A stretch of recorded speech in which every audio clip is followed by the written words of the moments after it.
The Raph says, okay, all right. Comic Timing is a proud member of the Comics Podcast Network. Bitch. Print it. Welcome to episode 85 of Comic Timing, a comics podcast devoted to the average comic book fan from the average comic book fan. Join in as some guy named Brent Cassina, a rotating panel of guests, and myself, Ian Levesine, discuss whatever comes to mind, time after time, here on Comic Timing. We are absolutely live from MegaCon, doing a review corner live the day before MegaCon, so technically we're not really at MegaCon yet. Listen to the episode anyway. Here now, Comic Timing. Hey there, folks. My name's Ian Levesine, and welcome to episode 85 of Comic Timing. Brent just did something. What'd you do, Brent? What'd you do? I'm responding to Brandon laughing at you. I want to know, when you do the intro, do you do the head nod thing all the time, or is this just for us? This was just for you. Okay. I figured I needed some sort of motion to keep us awake. Right, exactly. Yeah. Because you've heard the exact same lines out of my mouth. Okay, good. Yeah. For at least 85 episodes. Yeah, good. And 85, man, 85. 85, happy 85. Yeah. 85, we're live in 85. hey, Brandon is also here. Brandon, do I sound man prettier in person or what? Brandon, your thoughts? Brandon? I hate you so much right now. It's not even funny. Oh, but we love you. Can you turn the volume up? Damn it, we lost Raph. Yeah, Raph Suhu not on this episode because he didn't go to Orlando. But hey, come on, it's a live review corner. First time this has ever happened. And it's for my us. first review corner also. Yeah. Yes, your first review corner because we pretty much decided it would be kind of weird for you to be the audience just sitting all over there while we record an episode. Yeah, because basically you just be like doing woo, yeah, all right, yeah, boo, the entire time. What is it, a G4 recording? Yes, exactly. Yeah. Boo, X-Way, yeah, right. And Brent's great because he's got an extra job today. He's got to do the back and forth things so that you can both talk. Yeah, but I can hold. Oh! I have hands. Oh my God! Hey, big spender! Oh my God! What's with that today? All right. And remember to talk into the mic when you're talking. Yes. Just so sure you. All up. right. So we're doing review corner here. We're going to start off with the indie, then we're going to go Marvel, and then we're going to go DC because we saved the worst for last. So anyway, let's start things off with Bang Tango #1. Technically a DC, but it's a Vertigo, so I guess it counts as the indie. It's an imprint, right? It's an imprint, right? Exactly. Written by Joe Kelly, art by Adrian Seabar, Ronnie Ramos on inks. Who was at MegaCon? Yes. You should probably use the mic for this. Probably a good idea, yeah. Joe Kelly, Adrian Seabar on art, Rodney Ramos on inks, who's at MegaCon, so we should probably talk to him and be like, hey, we just released an episode about your book last night. Yes. So we have to sound professional in case he's listening. It's very true. Well, I'm going to professionally say that I enjoyed this book. I enjoyed it as well. And we're not just saying that because we might have an interview. And we're trying to be professional so you don't have to edit it. Yes. You can just put it out tonight. Yes. That's the other reason. So, no. We're not Raging Bullets. Yeah, we're not Raging Bullets. We don't need full credits. Yeah, for those of you who didn't hear Brandon because he didn't talk into the mic, he just asked if we're doing that. Yeah, get closer to each other so you can both use the mic at the same time. I know that you're afraid of the man pretty thing. An issue here. Yeah, right. But what are you gonna do? Not the manhole. Okay. Yeah. Oh. Glad you're on the pull out. Manhole. I said manhole. Man alive, ladies and gentlemen. Man alive. Okay, now this book is great. Yeah. Well, first off, the cover totally different than the insides because that's a Howard Chaykin cover. Yes. Detracts from your enjoyment of the book, or it's just a cover? I would say it's just a cover because it's an indie, and covers sell indies, right? Covers sell books. Yeah. I mean, I don't know. Well, what do you think of the Chaykin cover? I like the Chaykin cover. I think it's a really it kind of reminds me of a cover for a spy movie. That's better. Yeah. You got the guy with the gun holding the girl in his arms. Mm-hmm. So it gets the point across. Far from the only thing he does at his girl in this comic too. Yes, I'll tell you that. He holds her quite a bit. What he's doing with her is something completely different. Right. As it for being Chaykin is different from the art. I mean, we've seen tons of books where the cover artist is completely different from the interior. So it does just another cover for me. Yeah. And does he have different colored eyes inside too? Or is it just the cover? I think he might, actually. Because I didn't notice that till just now. Let's see. No, he does. He does. Right here on page 2. Okay. On page 2, and on page 3, you can tell that one eye is brown and one is gotcha. blue, I totally missed that. Yeah. The first 2 times reading it. Well, it's a good time that you looked at it a third time. I know. Yeah.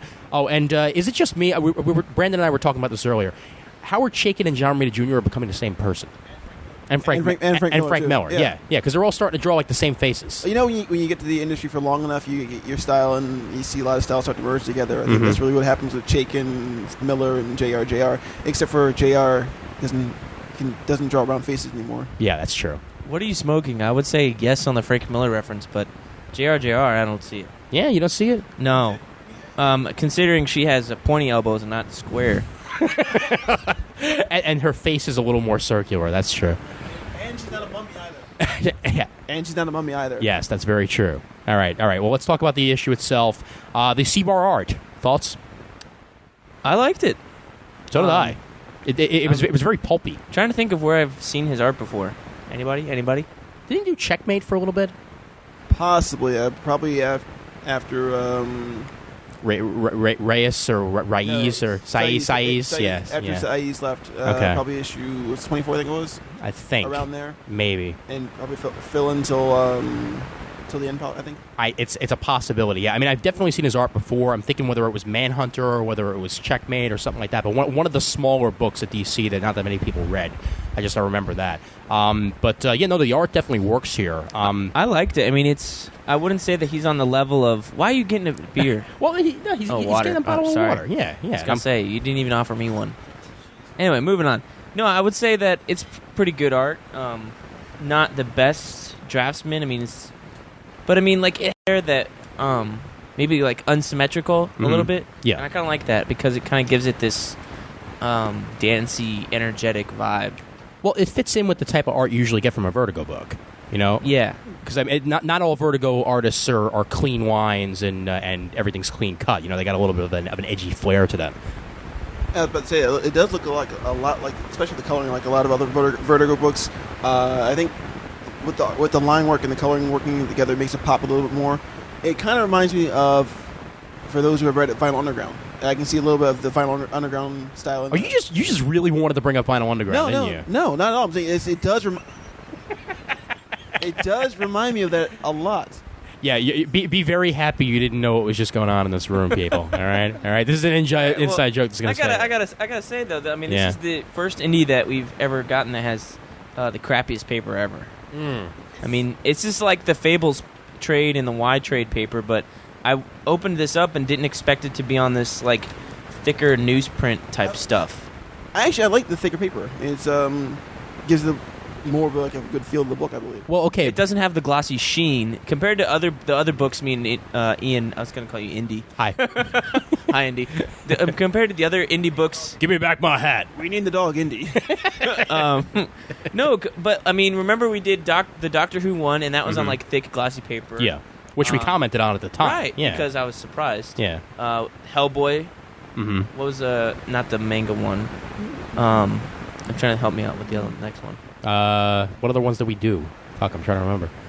Yeah, I mean we've done in the Chapel of Umbrella Malach. Academy. Umbrella Academy. Thank you. Yeah, Okay. yeah, all right. Yeah. Which was another Dark Horse book. Yeah. So that'll do that. Well, this is sort of what's been going on with Vertigo books, though. In order to keep them $2.99, they've been skipping on the paper a little bit. But do you think the paper makes the book, or is it still the story? It's still the good book, but I mean, compared to the other indie books that we've had, I would say the paper is on a lesser quality. To me, just because it's compared to other stuff we've done. I mean, if you're looking at the Punisher there or the Final Crisis one that we're going on, the paper's a bit different. But is this the regular paper for Vertigo books? Because I'm just getting Vertigo and it's trades. It pretty much is. Yeah. Other than I'm trying to remember. Did White Last Man have this sort of paper also?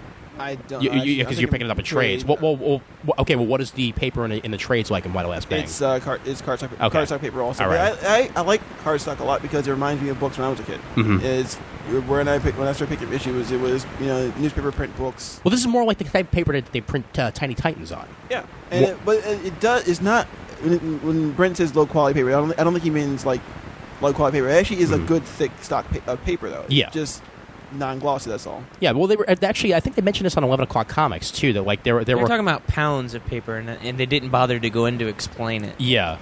The higher the pound the paper is, the thicker the paper is. Right. If I had to guess, this is probably around maybe 30, 40 pounds. Something like that. Paper. Yeah. Are you a publishing expert?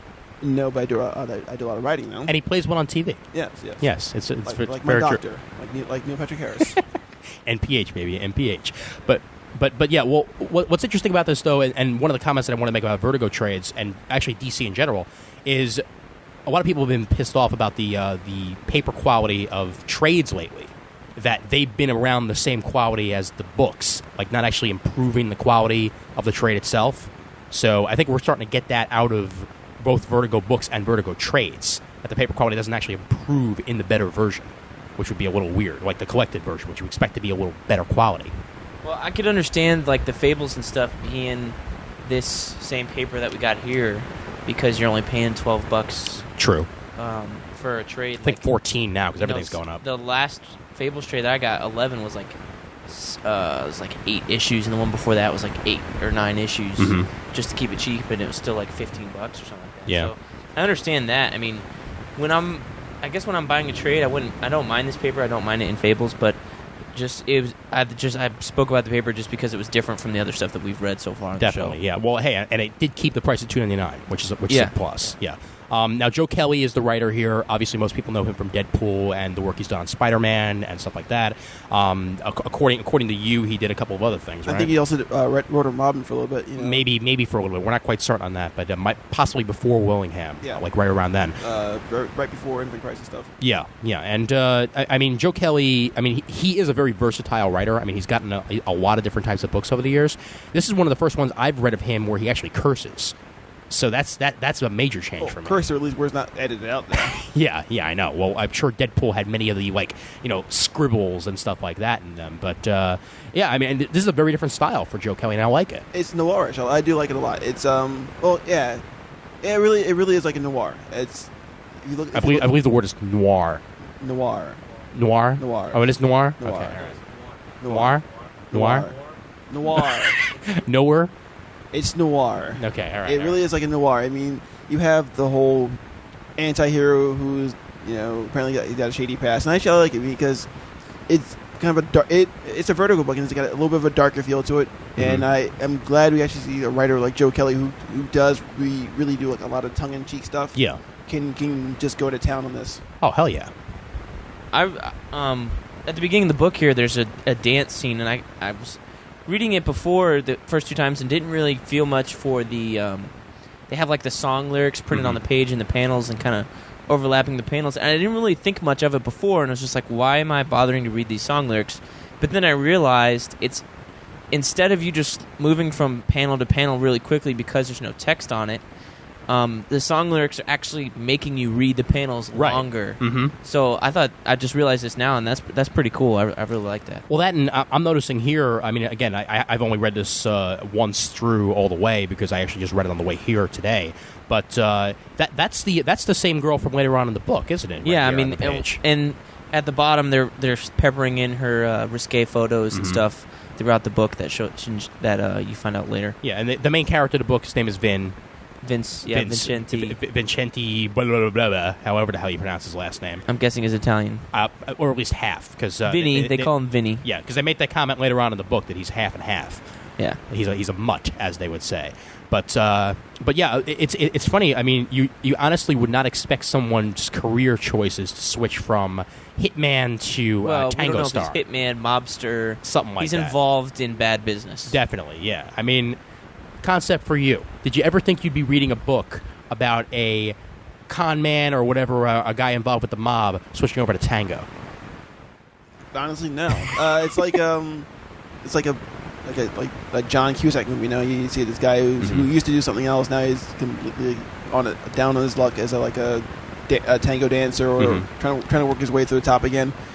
It's the juxtaposition. You have this person who really did this dirty work before, and whenever a person tries to reform, they do something completely different. So now he's going to become a dancer. Right, yeah, and I mean he's on the complete opposite side. He's obviously on the West Coast now, trying to avoid his past life, and it looks like he's got a completely new life here. I mean, he's got friends that are almost like family to him. He's got fuck buddies all over the place. Yeah, everywhere. That's what I like about Vertigo books. They really do put an emphasis on the supporting cast. Yeah. They really do round out all supporting characters. And he also supports his cast, literally, because when he's pushing them up against the wall, he needs to support them, or else they're going to fall. They're going to fall on the floor. Yes, exactly. That would be very difficult. Or when she's on the top of all the kegs and stuff. There's only one bar for support there. Yeah. Or on the roof in the rain. Or on the bed with the broken lamp and mirror. We're not kidding, folks. They don't call this Bang Tango for nothing. Because there's a lot of banging going on, man. A lot of banging. We're not talking about gunshots. Most certainly not. Well, and what's great about this too? I mean, certainly some way to negotiate how much you're going to be practicing the next day. That was great. 5 hours of rehearsal. Oh God. 3 hours. Fuck you. Okay. 4.5. You son of a bitch. It's like, I guess I can't hold you for 5. I expected someone eventually to go, damn it, McBain. Cloud. Chief? Oh, God. But, they say sex is like the ultimate Calistoga, Yeah, no, for sure, man. And actually, one of the things, I mean, we talked about the art, but how about the coloring and the inking going on here? Because I think that adds to the book as much as anything else. I mean, it helps create that, I think, a very realistic style for, especially like the scenes taking place in the Castro here. You get a real feel for the neighborhood and, I guess, the world itself. I mean, you get drawn into the world really well via the art and the writing combined. I like the coloring. I mean, I don't know anything about inking, but nothing really here detracts from it, so I have to say good job, Rodney. Yeah. Definitely. And if we talk to you tomorrow, I'm sorry I don't know anything about inking. I'm sorry, Mark Waid. It's for another time. That's tomorrow. Sorry. Yeah, but usually if you look at someone like Klaus Janson, who does a lot of inking also. He depending on the mood of the book, he'll ink it something a little bit heavier. This right here is very light inking, just accentuating the lines and certain shadows, especially along the faces. None of the faces look too heavy, so they look like actual people. Like if this were a movie, it looks almost like real life for the most part. It brings a certain visual element to the book. Right. I don't know. I'd say on this page right here where they're laying in bed, I would have to disagree with you on the light inking part. I mean, some of the lines look a little heavier, but I mean, I don't know what. It looks nice. Well, okay, but you know complain. what? From scene to scene, there's definitely a change. Like when they're in the dark, I think he goes for a little bit more of a lighter tone because you got the coloring going in there, which is obviously if you go too dark on the inks there, it's going to muck up the panel. You also think about where they are. Are they in a well lit area, or are they in an area which is lit by like light or shadows or whatever? I mean, if you look like an interior should look different from an exterior. If you look at an exterior, you should see less markings. You should see less inking. Yeah, because there's direct sunlight. If you look at the interior, there should be shading around the bodies. Where the curves fall, where certain musculature is around the body. There should be a difference. And I think there is a complete difference. If you look from page, what page is here? This is page, I think, 6 to 7. Yeah. Okay. Yeah. Just call it the sex page number 1. If you look at sex page number 1, number 2. Excuse me. Number 2. All right. To where he goes outside, it's not only the coloring helps, but it is inked a little bit differently if you look at it, though. Oh yeah, and it's certainly apparent. And plus, I think what's great about this, and let's talk about the story a little bit. Well, I just want to ask. Sure. We've never talked about inking on the show before. We're just talking about this because I mentioned he's going to be at the show tomorrow. Well, no. Honestly, just no. I know. No, but seriously, to tell you the truth, one of the first things I noticed about this book was the coloring and the inking. Because I mean, I've seen, you know what? It would be pedestrian art if not for the coloring and the inking. I would say that, like the Doctor Who one, or not the one shot, the Doctor Who Pia Guerra stuff, that inking there was a lot different than what we saw in Y. Certainly. And it did detract, and the coloring as well was kind of muted there. It did detract from the book for me, if you go back and listen to that one. Yeah. But here, it didn't detract from the book, and it helped me enjoy it. Sure. Also, you have to look at the overall tone in the book as well. I mean, if you look at the first couple pages, they're really...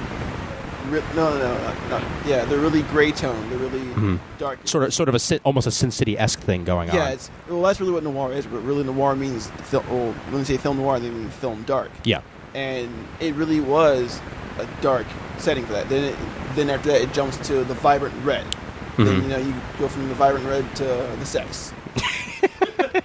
Then you go from the sex to the outside. I must say, the color sex is such a wonderful choice to choose from here. It's my favorite color, actually. Yeah.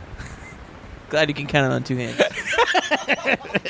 A joke from earlier. Oh boy! All right, yeah. Go on about you had to be there, people. About the story. Yeah. I mean, the basically Vin's at a crossroads here because he could do one of two things. Either he can leave his old life behind, become the tango star and all that, and basically form a new life for himself with his fuck buddy number 4, and go off into. Well, I think that's his ongoing girlfriend, and that's his tango partner. And all right. I think it's kind of neat that they actually have aspirations to compete and start a tango school in Buenos Aires. Mm-hmm. They actually have Argentina goals or whatever. Yeah. They have goals, they have dreams, rather than just him hiding out as a tango dancer. It makes it a little bit more engaging, especially for the character. Well, it happens with a lot of people. I mean, just because they used to be in crime doesn't mean that they can't have a life.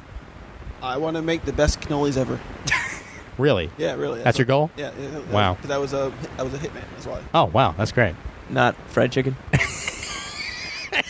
There are enough blacks who make fried chicken. The market's already saturated. At least I have chicken. Shut up, whitefish. Whitefish, I prefer tuna. Yeah, much more of a tuna guy.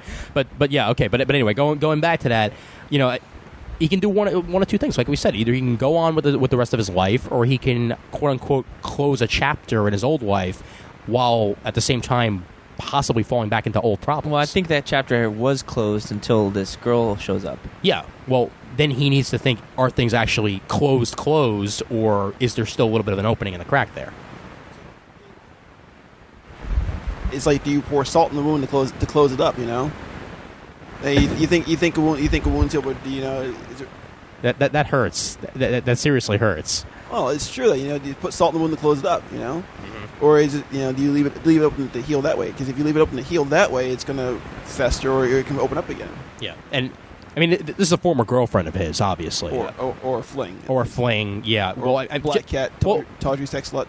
Well, I mean the way that she's talking about him leaving and stuff, she obviously had feelings for him. I would say that they were dating. Yeah, or something, because she's always saying that he left her. Yeah, but she sure knows how to make an entrance. Either that, or they were partners in crime for the most part. That's certainly possible. That could be possible, but maybe she was part of one of the crime families. I have to say this one-page splash with all the different sexy photos and the 2 giant sunglasses she's wearing. Mm-hmm. Joke. Yeah, big joke. Nice. It's a nice page. well, all right, but then we get to the last page here, and I draw a question. Whoa, okay? You're skipping way ahead. Oh, I'm totally skipping way ahead. Book. I'm totally skipping way ahead. Now that we're talking about the girl, let's discuss this, because I am confused. Me too. Now, is this actually? I mean, is she a chick with a dick? Is she a she-man? Okay, we have to describe this because it's a poster, a picture, like it's a promotional poster. Lady Boy. LAY space capital D space boy. Maybe he's a bisexual. Like lady, that's why it's lady boy, and then or lay the boy, or lazy boy. Lazy boy also as well says, like men, like women, why choose? He didn't. I mean, literally, the H in the she is enlarged. So, like many other things in this book, but chicks with dicks get their kicks with pool sticks. And then she's kind of laying there, spread eagle. All right, that's it. It's official, Brent. If you haven't put earmuffs on your kids by now, you need to do it. Okay, if your other job fails, you can make a killing on advertising porn, radio porn advertising. Yes, all right. Yeah. Chicks with dicks get their ticks. Get their dicks. Get their in ticks. The woods. That doesn't rhyme. with pool kicks. Okay. I love inside jokes. I love inside jokes. Had to be there. Sorry. Yeah, definitely. But just come out to MechaCon next year. You'll know all the jokes. So what do you think about this? Bitch be tripping balls or has balls. well, we didn't even finish. It says she's laying there, not laying there. She's kind of like leaning back there, spread eagle. She's got half of a bra in her backside pocket, and it says shoot one in her backside pocket. Yeah. So why would you need to shoot one in the back? But if you also, there's a little bar which says shoot one, and then there are 2 balls underneath the bar, making a phallic image. I get that, but they would need to cover the little. Yeah, the penis. It would be hanging down. Yeah, you have one. You know how it goes. Dangly parts. Congratulations. I believe that's your brand new Man Pretty. Thank you very much. That one is going to go... That's going to be a clip, man. That's going to be a clip. That's your own fault. I'm sorry. That's your next best of on the episode 100 clip show. Dangly bits. Love my gumbo and my dangly bits. But, All right. But still, so, I mean, does this take into question what Vin... Well, here, she's flat-chested, and then on the previous page that we were talking about, she's fully endowed. Well, is this even the same girl? I don't know. Freckles, and why would she be crying and stuff over this if it wasn't the same person? I don't know. Well, she said that she's being blackmailed, so it could be blackmailed for a friend, by a friend, for a past. Maybe she was phone a friend. Maybe she was a dude at one time. We don't know. Maybe this is the blackmail that she did these risque double penetration pictures. Well, there are two black men in the other pictures. Really? No. Look, do you want me to show you? God, I'm not just picking on you. Yeah, please. That's part of it, but you know. You can't tell, Brandon. Maybe this is the blackmail. Look, right there. Earlier on in the book, we're talking right about. There. Really, blackmail? Yeah, we're back to the real first shot of her. You guarantee that I'm, and not just two black males. I'm talking about black mail, like U.S. Postal Service mail. Sorry, it's a bad pun. No, blackmail is I am blackmailing you, not Brandon is a black male. Yes, right. Anyway, I'm thinking she is a woman. This is the blackmail. This is the embarrassment that somebody's distributing this photo of her before she got implants. Yeah. Right? And insinuating that she is a chick with a dick just because of the pool balls and the big black sticker over where her junk would be. Maybe she's post-op. Person. Maybe she's post-op now. Maybe, but... My digging over. I don't know. I'm giving her the benefit of the doubt and saying that Adrian Seabar and Randy Ramos did her too pretty for her to be a she-male. All right. And that this is the blackmail. Or if worst comes to worst, we can ask Rodney Ramos when we see him tomorrow. I plan on it. Yes, certainly. We'll ask him. Did you draw a she-male? No, he didn't draw it. He inked it. Did he ink a she-male? We'll just ask if he can clear some things up for us. Or we should wait. Well, and I mean this draws into doubt Vin also, because if this is Vin's ex, then I guess Vin might go both ways. I don't know. Did he know, or now he knows? I don't know. Maybe he knew, and that's why she's an ex. Well, that's why he's half and half, All right. Tango! All right. So, all right, fine. So, Brandon, if you had to give this a rating, what would it be? Out of 5? Yeah. I'd probably say 3.5. It was a good start to a series, and I really enjoyed it. 3.5, so that means you'd be picking up the next issue by our standards. Yeah. I'd actually give it a 4. I really like this. I think I'm going to get the trade of this when it comes out. Just the reason, let me preface this. Sure. I would go and pick up the singles, except I didn't order them already. Yeah. I didn't know what it's going to be like. So, and it's 6 issues. I figure I'm definitely going to seek this trade out. It was pretty damn good. Yeah, I'm in between whether I'm going to get singles or trades at this point. So I'm not sure. Is this a new ongoing or is this a miniseries? This is a miniseries. So what was your rating, though? My rating's a 4 also, 4? actually. Okay. I'm right there with you. It's certainly a strong start. Joe Kelly's one of my favorite writers, so I certainly want to see where this is going. And I might even pick it up at Midtown Comics and MidtownComics.com as it actually comes out. Well, bang, there you go. An indie I actually liked. I was setting you up for that. Yeah, all right. Oh, and by the way, before you... Yeah. Wait, say it? Cash. Tango and Cash? Yeah. Bang, Tango, Cash. You all suck.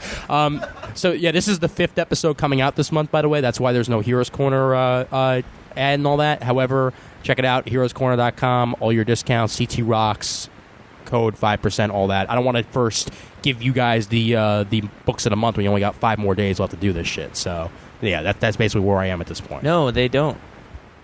Oh, they don't? They order day probably already passed. No, actually 26th right now. No, the website said it had about 3 more days left. It does. Sure. Okay. Yeah, but it's certainly getting close because I haven't put my order in yet. Oh, yeah, so I got to do that. It's in my cart waiting to be sent. Get on it. I will once we're done recording here. All right, Tonto, get on it. All right, moving on. All right, so but. Best damn customer service around, heroescorner.com. You know my catchphrase, and you suck for that. Get your fucking comic. That's a better catchphrase. Hey, look, 2 different covers. It's almost like they knew. Wow, how about that? Well, okay, and the two different covers, again... What are we talking about, Ian, first? We're talking about Punisher #1, the new series. Yeah, the new series, Dark Reign tie-in. We got Rick Remender on it. We've got... Jerome Pena. So this is a team that's worked together before. Yes, so I have not read, so... Yes, neither have I. What have they worked on before? Fear Agent? Yes, indeed. Fear Agent it is. And Mike McCone's cover here, you could tell was obviously the Photoshop, replace and copy feature going on here. Because Punisher looks the same. Punisher looks exactly the same. It's basically just a different image in the whole. I was going to ask if Norman Osborn, who actually looks like Harry Osborn because he looks so young, upside down anyway, it has as the Sentry, but actually doesn't. No, he doesn't. So at least we know that they did indeed redraw that. That's a good thing. Yeah. Well, I mean, the face is similar. All right, Well, I like that because it switches out the cover. I mean, it's kind of cool. Yeah. And they're doing this with the next couple covers. I think they number 2's issues come out, and it's got a Doctor Doom or a Green Goblin target that he's shooting at. Something like that. So it's nice actually to see Frank doing something on a cover, not just shooting a gun randomly, right? Or standing there looking grim. Yeah. So I mean, obviously this is a homage cover too, or homage. Yes, homage to Punisher's first appearance. Amazing Spider-Man. See, I say it the the down home American way first with homage, and then I say it the French way with homage, just to get them both in there. Educated way? Yes, the educated way, exactly. So which of the two do you prefer, by the way? I like my Sentry cover.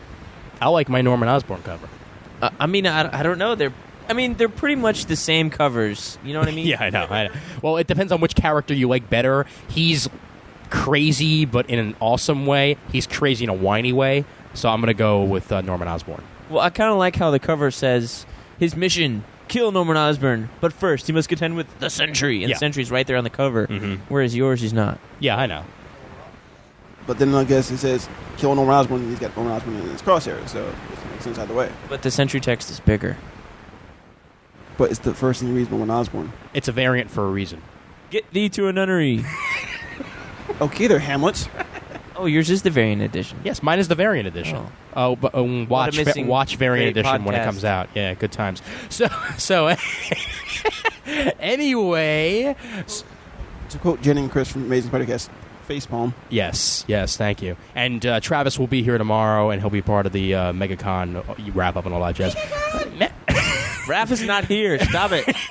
Stop being Raph, Brandon. Seriously. We don't have to edit this one. You're supposed to be professional. MegaCon, forgive me. There goes that. Yeah, all right, look out. So, all right. First off, very different style for almost every single Marvel character in this book. Well, let's just talk about the series, though. Sure. I mean, Punisher War Journal...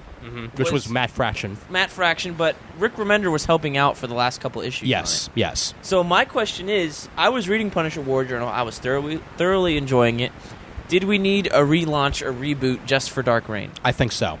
Think so? Well, not even just for Dark Reign. I think we needed a reboot, period. Because a Punisher book is going to get a lot more people to buy it without a subtitle. If it's just Punisher, because a lot of people think that it's an ancillary book. When you say Punisher War Journal, that sort of thing. It doesn't really sound like it's going to be the main Punisher They did book. the War Journal thing to differentiate from the Max book. I know that. But now Punisher Max is Punisher Max. Does it say Max on the cover other than the logo? It's known as, in every solicitation, Punisher Max. The Max is huge on it. Gotcha. So you can definitely tell the difference between the regular and the Max. Well, I think also with the new mission, it does deem a new book now. With War Journal, he was taking crime on the street. Now he's going back to his old roots again, taking on... Oh, it dealt with it was more of a personal book for the Punisher War Journal. Now I think he's going back to his original roots of taking out those who he deemed evil who need to be punished again. I have to disagree with you there. The original thing for Punisher War Journal was that he's actually going back and shooting supervillains, and I have to say that's what he's doing here. The mantra is not the same. It depends because technically he's not going after supervillains. He's going out. What? You know what I'm saying? Yeah. Well, no. Actually, I don't know what you're saying anymore because Norman Osborn is a villain. Maybe not in the public's currently in the Marvel universe. I think he's still defined as a villain, though. He's a villain that has power because of some stupid circumstance. Because Brian Michael Bendis said, "Oh, after the Skrull Queen gets shot in the jaw by Hawkeye, he's going to get up again, and so Punisher can shoot her." Okay. Norman Osborn can shoot her. But at the same time, because of the current state of the Marvel Universe, this is the first time that there's been sort of a moral crossroads for Frank here. I mean, does he go after somebody just because they're in... It could still be a war on crime and a war journal, or hell, just go the way the Batman the Outsiders, just take off the war journal, and this could be Punisher number 27. Please don't even get me started on Batman and the Outsiders. No, but it's just a change of direction. It's a new team coming on. It's a change of direction for the book. It happens all the time. And how many times has that caused a number 1 to happen just because a new team is going on? Runaways? Well, Runaways is not a regular good seller, thus you have the relaunches all the time. It is a good seller. You know what I mean, though? But, like, they're putting out number 1, so more and more people who have heard about the book will pick it up because, it's a new number 1, it's a new number 1. Whereas here, it's Punisher, he's a known character, he's had 3 feature films, one of them good, Thomas Jane. Yeah. Sorry, that's my opinion. I haven't seen the other ones, I can't say. I haven't seen the other ones, but I don't really want to see the second one. Dolph Lundgren. I mean, if you think of like another book which has get a lot of relaunches, which was Young Avengers also. Yes. If you really those aren't even relaunches; those are just miniseries. Exactly. So would you say it would work best as Punisher had a continuation of miniseries? No, not for the character. No. I'm not even arguing that. I'm arguing that this number 1 didn't need to happen because they've had changes in direction in books before. Like Spider-Man. I know. They didn't launch with a new number 1. Well, but this still... is just a marketing thing, and it pisses me off because... Yeah, I was liking War Journal, and... But War Journal was not selling, and that's why. Punisher War Journal was not selling. I mean, if you look at the Diamond charts... I mean, after Cap left, it wasn't relevant. It went off and told its own story with G.W. Bridges, and I really enjoyed it. I read the whole damn series in singles, and I really liked that series. It was smart. It was well written. I thought... Did you like Chekhin's art? Yes, I did. All right. I thought that the World War Hulk issue, Ariel Olivetti, that was the shit good. out of aliens. It was double sized. It was number 25. Great issue. When Secret Invasion came around, it was the same thing. It was a great issue. Why? Because Frank was just shooting the shit out of everybody. That's what he does best. That's what he does best. Yeah. Exactly. But it was strong issues, and the Kraven arc was pretty good. With the guy who did Atomic Robo, Scott Wegener. Yeah. I know what you're talking about. Forgot his name. Yeah. Corey Walker did one, and then the Atomic Robo guy came on. Yeah. But I mean, I'm just arguing that I don't think that it needed a relaunch just to put a Dark Reign banner on it, and for Rick Remender, who was helping out on the book before, to come on and take over. Well, again, the way that I'm looking at it is, and again, you said that just because of marketing reasons you didn't want to say it. I say because of marketing reasons this had to happen, because like I said, Punisher War Journal was not selling well. Punisher, again, let me finish talking here before you want to interject. I see you're already opening your mouth.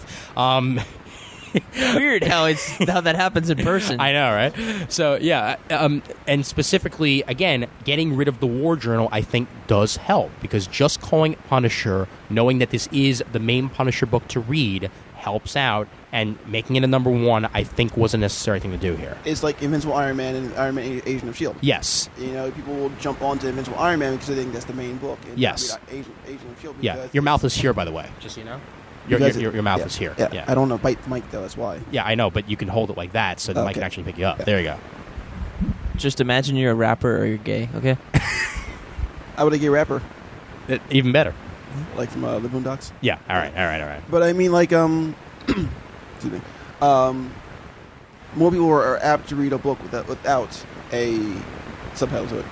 It's a state of mind where, you know, saying, okay, this is more information that I may not get, more backstory. Especially if you're used to not seeing a subtitle. I mean, for years, it was just called Punisher. Yeah. You know, and then they went with the whole subtitle thing. I mean, there were 4 Punisher books for a while. You remember that when it was like Punisher War Journal and Punisher, and it was like Punisher War Crimes or something like that, and there were all these other books out there when they had like 500 books for every single character. Oh, the 90s. And yet Punisher was always the one that sold the best, you know? For Spider-Man, it started off as Amazing Spider-Man, so, you know... People know what it's like. If you think of like X-Men, you know, you have your uncanny, you have your astonishing, you have your adjective list, and of course, I think they should actually call it adjectiveless X-Men on the cover. By the way, I mean, like, but more people tend to read, are more prone to read adjective lists or uncanny, because uncanny's been around the longest. Adjective list is the book. It's the action book for the most part.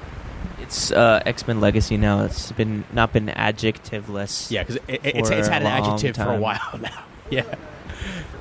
Oh yeah, suffix. Yeah, suffix. Suffix. Okay, yeah, suffix, which is as bad, by the way.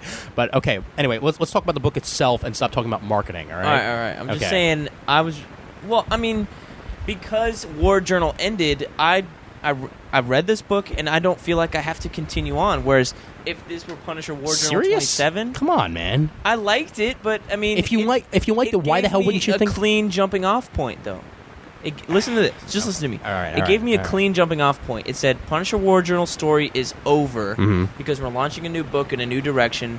Therefore, if I wanted to and I was looking for something to cut, I jumped on War Journal simply for Civil War's sake. And it just so happened I liked Matt Fraction's writing, first exposure to him. Yeah. I liked Ariel Olivetti's art. When Chaykin came on, I liked it because he'd done some Wolverine stuff or whatever. So I continued to pick it up, and I liked the ongoing story there. So when it ended, and it pretty much had almost a clean ending with it, with the storylines and stuff, it gave me a clean break. Whereas if this were number 27, I might have another. It would still be on my pull list on Heroes Corner website. You know what I mean? Well, okay, and at the same time, well, let me bring up an example for you here, okay? Thunderbolts. When Thunderbolts switched over from the, from the previous storyline that Nicieza was doing and stuff like that, and then it went over to the Warren Ellis Thunderbolts. They didn't bother to change the number. Right, they're going that in was new their decision. Direction. Right, new direction because they pimped it because they knew Warren Ellis is a name that you can sell.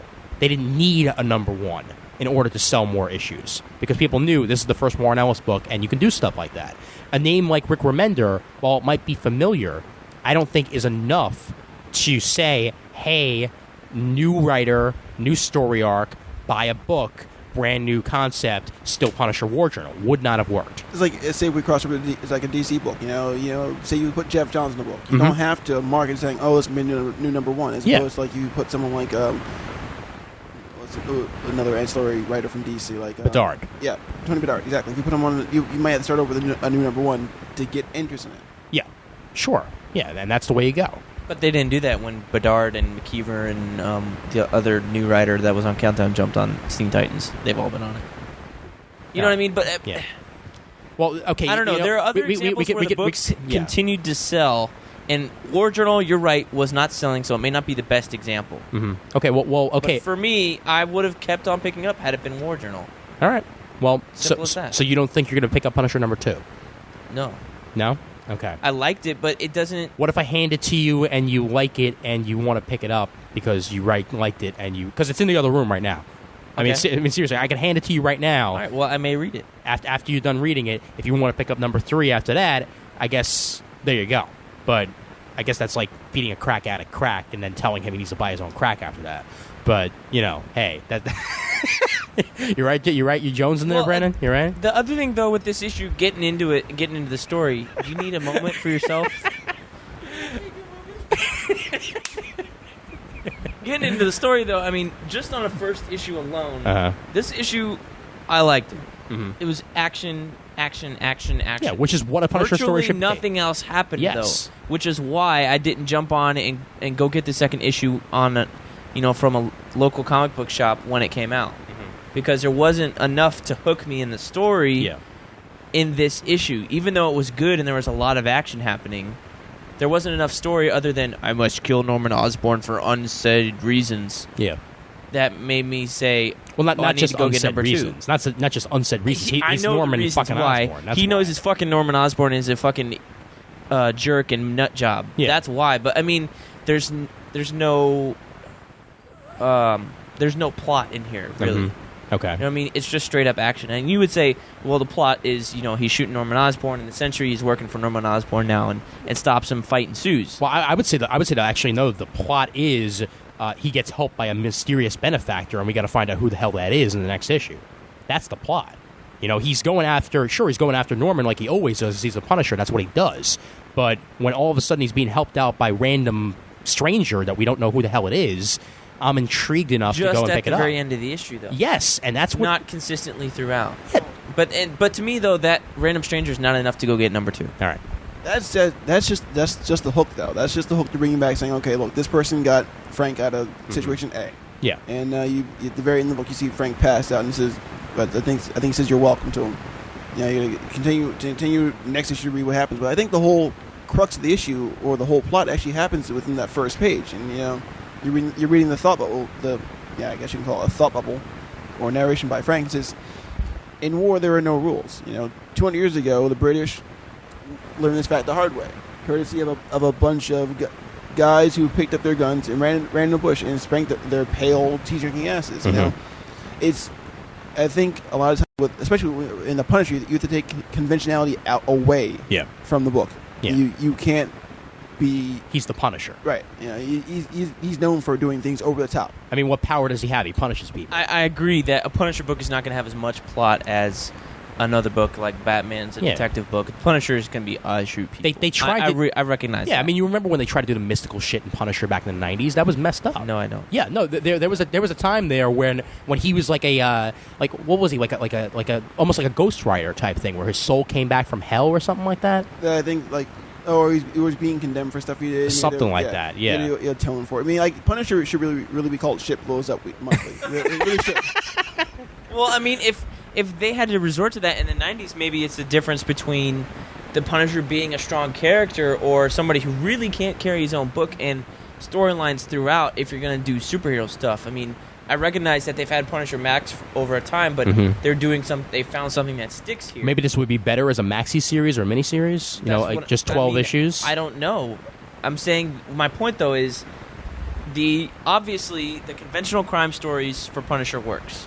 Like what they've been doing in the movies. Yeah. Gangsters, pimps, etc. Right? Gypsies, fools, and thieves. Yeah, those whatever. Type of guys, I mean, but the superhero and other stuff maybe necessarily hasn't worked, which is why maybe Punisher War Journal failed. I don't know why. Yeah. Maybe people didn't latch onto it, and they're still doing the same essential stick. Punisher returns to Marvel Universe. Round 2. Well, and so who's to say this is not just going to last 25 issues, and they're either going to cut it or start a new one, and by 25 issues, we'll be into the next phase of the Marvel Universe. I wouldn't be surprised. It won't be Dark happen. Reign anymore. I mean, hell, it was pretty awesome though what he did in this issue to Sentry. Fooling him the way he did. Well, I think again, to use a word like you used last in synergy, it's juxtaposition. You have the Punisher who has absolutely no power. He's a guy with a bunch of guns. He's in there with a bunch of people who have powers, who have suits, who have all this. Punisher's the guy running around in a Kevlar suit, with a white skull on his chest. I'm the guy with the gun. On a black shirt, which doesn't stand a lot at all in the dark alley, right? I'm just happy he's back to the full outfit now, Yeah, no single shit. But I mean, like, you got to think, Punisher is almost a little bit like Batman. Yeah, his power is mostly in his mind. It's all psychological. And it's all about the mission. Yeah, it's all about the mission. The thing is, the fact that he's one step ahead of a lot of the heroes, a lot of times, says a lot for the character. Well, this is almost a Batman versus Superman issue right here. Yeah. You have Marvel's Superman, newly minted. Still got the shine on him. Maybe not now. It's getting a little bit dirty. Working for Norman. With about 4 more personalities. Working for Normie, getting a little bit dirty. About 4 more personalities than Clark Kent's ever had. That too. But in Marvel's Batman, essentially, not the Moon Knight knockoff, right? Yeah. But the guy who has nothing but his wits and his muscles and wait a minute, his guns, which is the difference from Batman. But before you finish saying this, what does it say that Marvel's Batman knockoff has multiple personality disorder and the Superman knockoff also has multiple personality disorder? That DC's better? Yeah, there you go. All right. Continue. Yeah, you're right. That's right. They are Saner Jesus. Anyway, continue. I mean, I liked it. It was great. I would say I liked Bang Tango more than this one. You liked it, you didn't love it. I liked it, I didn't love it. All right. But you liked it as an issue, but not enough to stay on the book. Yes. Well, and what's good about this, though, and what I am enjoying about it, I mean, I know that Warzone was supposed to be more grounded and stuff, but it's nice that with this sort of concept, you're going to be able to get more of the superheroes actually involved in a Punisher book. But for me, though, this issue right here almost felt like a one-shot.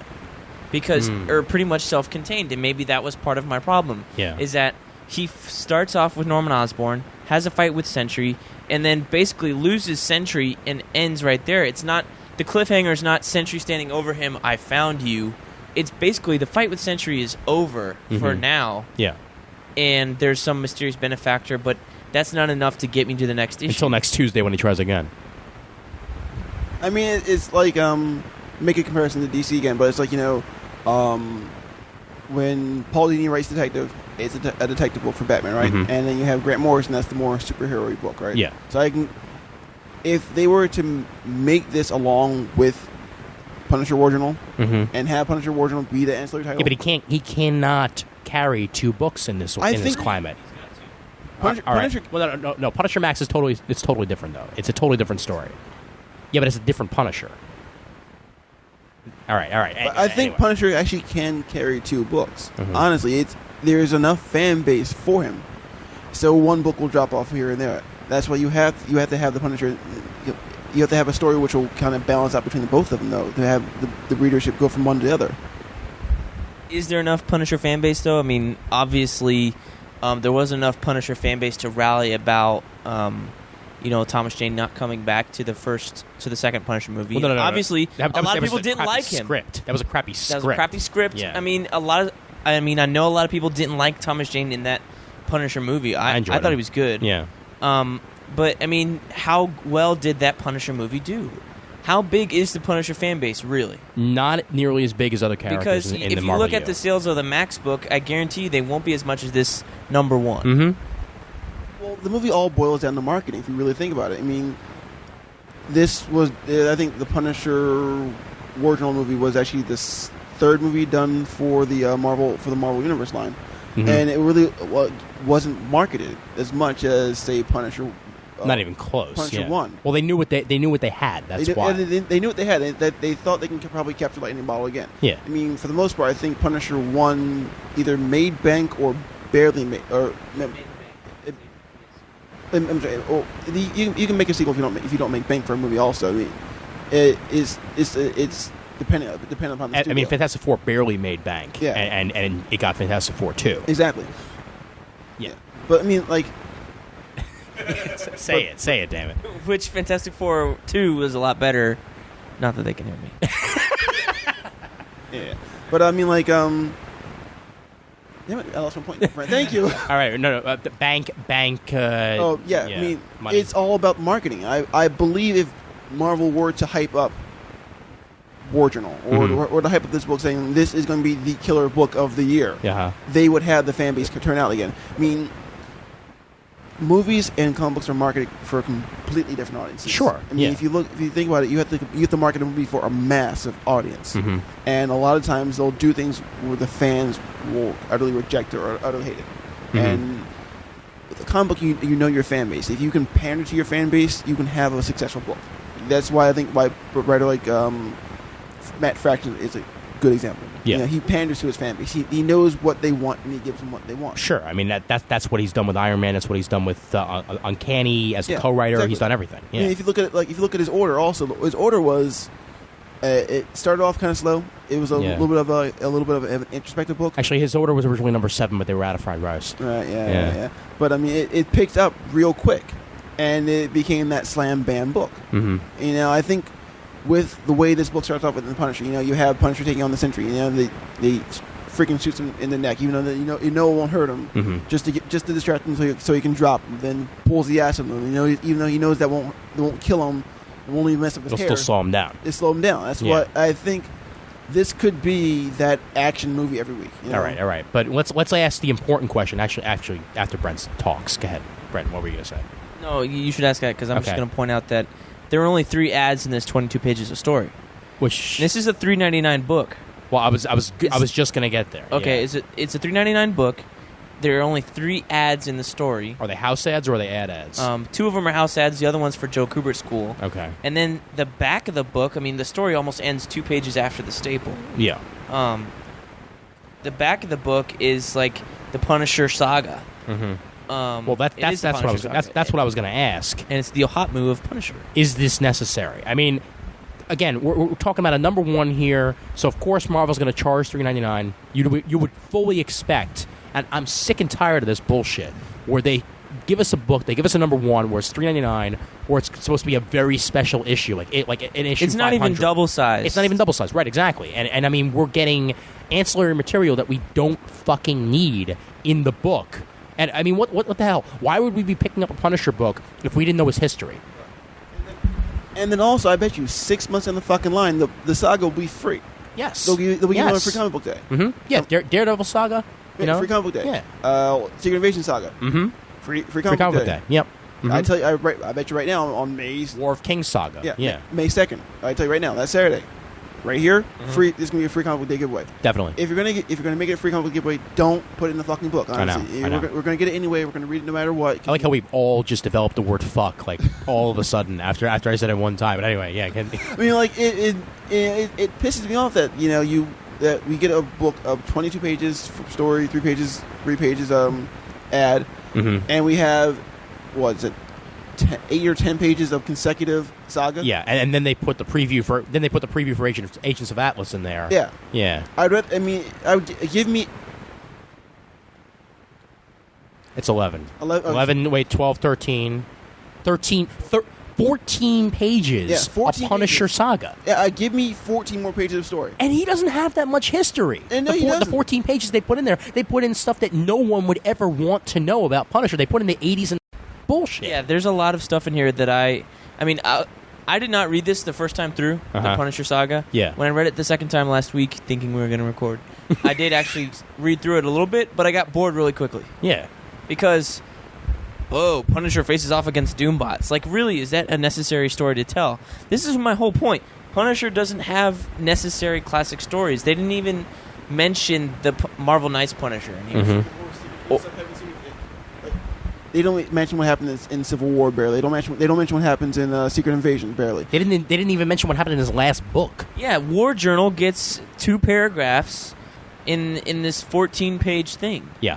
And that was 26 issues. That's the most recent history of the Punisher. Mm-hmm. I think it should have a whole lot to do with Punisher met Captain America finally and went through a crisis of conscience and killed his friend or something killed his friend's girlfriend.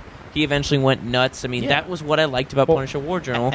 And we have some story about him and Moon Knight teaming up, fighting aliens, and him and Captain Marvel teaming up. Well, you know what this means. This was definitely an old Mahatma which was repurposed. You know, they tacked on the extra 2 paragraphs about what was happening in his life previously. And just put in a bunch of pictures. And put in a bunch of pictures, yeah.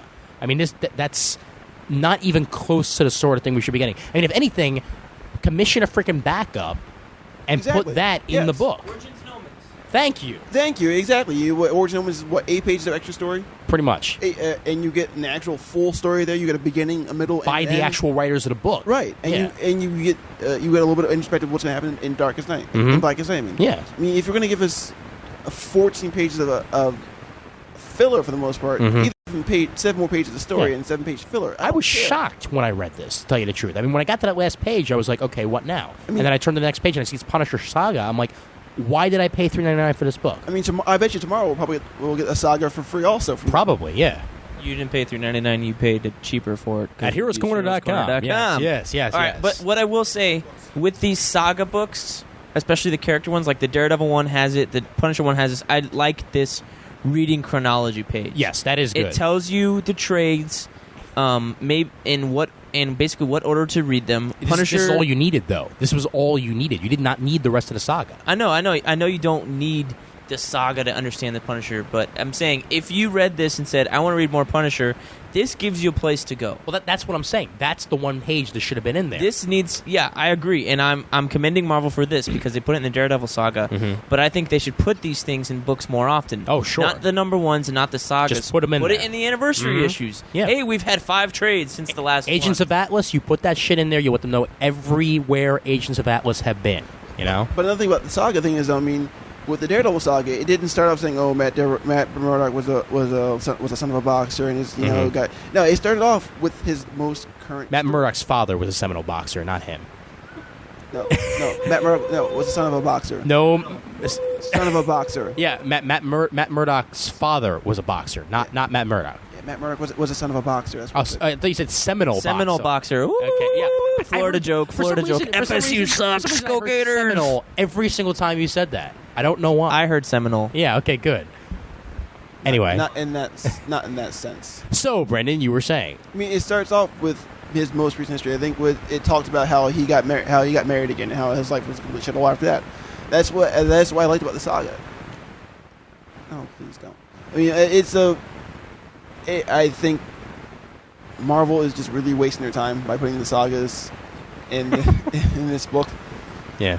And I think this would have been a lot better if they really gave us a longer preview of Agent Atlas, not just the 2 pages. I know. Or, like you said before, give us a backup. Yeah, please, come on. Well, okay, you're telling me with all the money that Marvel makes, and I mean they just came out with their annual profits. And sure, they say that their publishing business isn't doing that much, but everything else is. They just signed Samuel L. Jackson to a 9-picture deal. Or hell, give us a reprint of another story. Yeah. Did you guys hear about that, by the way? No, I didn't hear about that. Samuel L. Jackson has been signed to a 9-picture deal with Marvel Studios as Nick Fury. So he will be playing Nick Fury in at least 9 movies. But that's not the point. What the point is? Let me see. We're taking pictures now. Okay. All right. We're taking pictures now. All right. But yeah. So. Nicely done. But all right, yeah, we're being silly right now. We're taking pictures. That's not the point. But let me finish saying this before I lose my train of thought. That I mean, they make enough money on the movies and all that. Tell me they could not have commissioned at least 10 pages here from somebody, even a nobody writer. And just get that shit done. And it's not like, where Warner Brothers is, or it's like, where Warner Brothers does one thing and he says another thing. No, this is Marvel. Marvel does all their own shit. Yeah. Well, I have to say, though, I don't think that the Marvel movie money is Marvel Comics money. No, it is. It is. It's all the same company? Marvel Entertainment. All right, well, they're using that movie money to make more movies, not to push the comic books. Yes, and they should be using it for everything. Yes, and the thing is, it's under one Marvel umbrella. That's their money they can use for. It's not like Warner Bros. And DC, like you said. Yeah, I mean, the movie business helps support the comics. I get that, yes. Mm-hmm. And if you want to use the money that you make from the movies, making movies, but that's why you have producers. Movie business is their sugar daddy. Yeah, that's why they have producers. That's why they have backers. That's why they have studios. Also, it's not Marvel Studios making these movies anymore. It's Marvel Entertainment with help of certain studios. Mm-hmm. The studios pay the money. Marvel pays the fees for using studios. Mm-hmm. That's really what it comes down to. Marvel gets the cap of the money. Yeah, and they used to license the characters out, so I guess. Yeah. All right. So, okay, what about the art? Did you like the art in this book? Wow.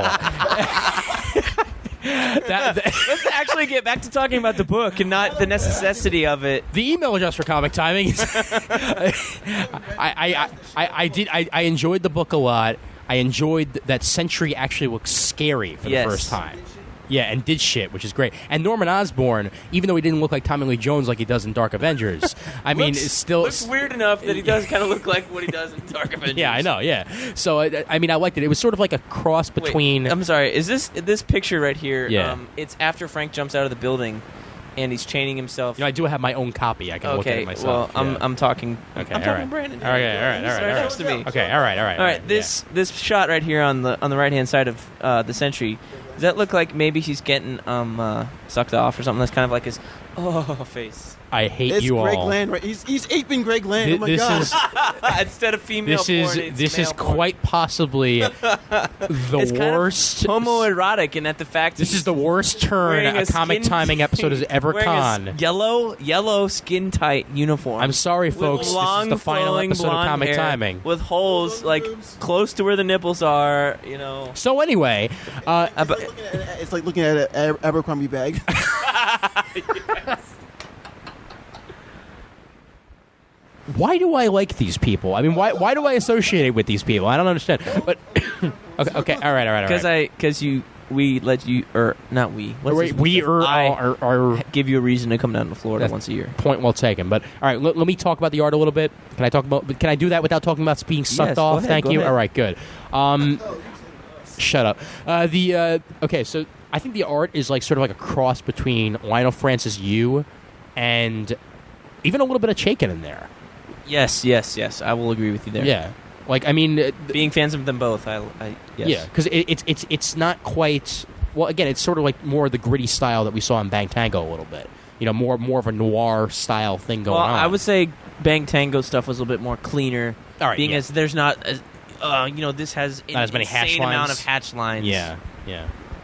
I guess you can call it like film grain for the most part. Something like that. On the book. Yeah. I mean, it does give it that little bit of a grainy grittiness to the book. Like a Finch type thing, right? Yeah. I just want to know, where in New York in Secret Invasion did they fight? Because this New York looks like it was trashed, but I thought they fought in Central Park. in that last final battle. I don't know details. I'm just busting some balls.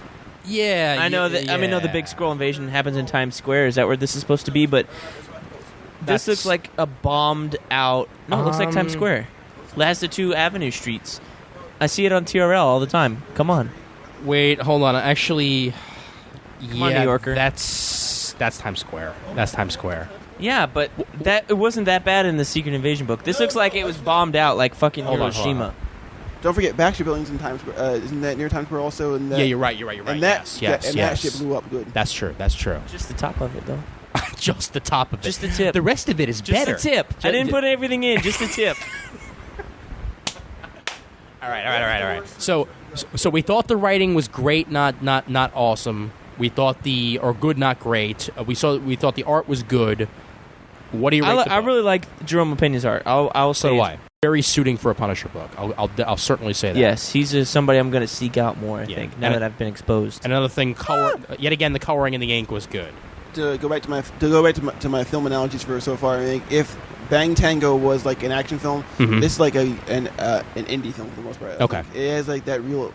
Well, again, these are indie creators. Yeah, basically. It's got the real indie feel to the book, and I think it brings it more of a grassroots feel to the book also. I just noticed Jerome Opeña is listed as artist, not as penciler. And if you look at this Sentry shot, I think this is all taken from pencils. Oh yeah. See how there's not as much black in the cape and stuff. Yeah, see that. That makes sense for the the hatching and the pencil, all the grittiness. So there was no inker in this. Yeah. Okay, cool. That makes sense. And I really like this. Yeah. No, it's very very cool. Humberto Ramos in Avengers Initiative is doing straight from pencils, I think, and this looks a little bit better than this. I don't know if it's colorist or what. Yeah. So would you like compare it to like Palmiotti, where he just goes right to pencils, or goes right to inks also, or something like that? No. This may be done from ink. I mean, I don't know. It looks pretty sharp. I honestly don't know. Well, okay. I can't say. What about when... It looks like it's done from pencils, though. If you look at the black areas where it's all black, other than this, sight thing, like on this page here and stuff. Yeah, look at the shoe or, the cape and stuff. It looks like pencil. Well, isn't this a little bit more like when LaRocca would do the pencils and then they go straight to colors after that? On, like, Extreme X-Men and shit? Yeah. Wasn't that all digital stuff though? That was all digital. Yeah. Digital. You go from digital pencil. But I'm sure that this is all digital. Also, nobody uses not digital anymore. Well, no. What do you mean? He's not drawing on a computer. Yeah. Yeah. I'm talking about the colorist here. Yeah. This is on paper. He's drawing on paper. He's talking about LaRocca doing digital pencils. All right, I got you. I thought LaRocca would do digital pencils off to a colorist, all right, Clayton Crane is right. digital. Okay, all right. Yeah, I'm getting that confused in my head then. All right. Well, what do we rate the issue? Since we've been talking about it for the last 40 minutes and didn't bother to actually talk about the issue itself. All right, I will say I'll give it a 3, but usually when I say a 3, I'm picking up the next issue, but here I'm not because I already explained it. Okay. It felt like a one shot. To me, it feels like the story's done. I got what I needed from it. Punisher fights Sentry. All right, 3.5 for me. I did order the second issue. It's sitting, right here, right now in the other room, and I want to see where it's going. I don't even think I actually finished War Journal. I've got like 5 to 10 issues just sitting there waiting to be read eventually, but I don't feel like I needed to read those to read this.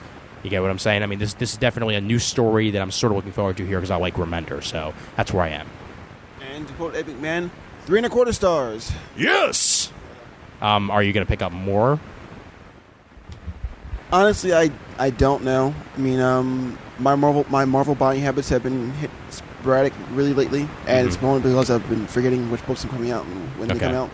But it's no knock on the book itself. Maybe trade?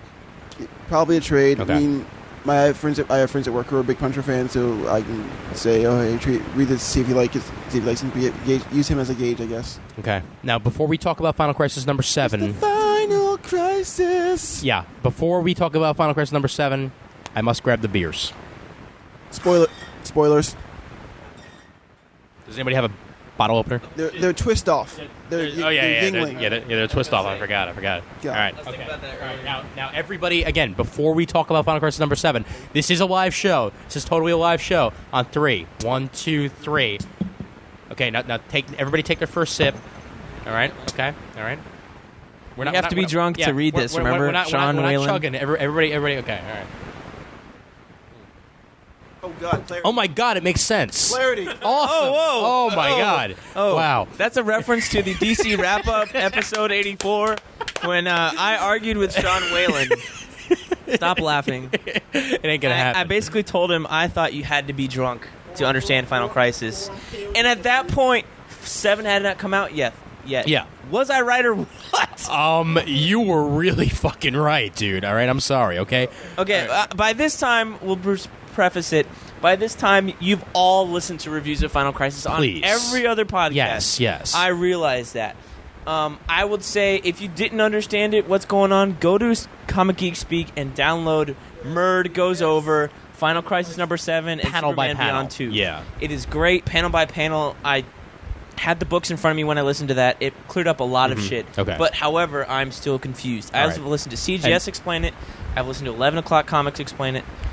Bullets explain it. I've listened to Murd explain it. And I'm still not satisfied with it. And before Brandon says anything, before we even finish talking about this, let me also remind everybody, no, we didn't forget about G-Man. It didn't come out yet, all right? So we're going to do that on the next review corner. I forgot to mention that earlier. Brandon. I think we need people from QPod to look this over because this... I mean, there is so much stuff packed in this book. It's like... I mean, I don't want to compare it to Watchmen, but sometimes you really got it because there's just so much stuff in the book which is happening all at one time. Yeah. And if you don't know what's going on, your brain's going to be really screwed over. Well, for a mind fucking half right here. First of all, Super Rock Man Obama, I think was a Super Rock Man Obama.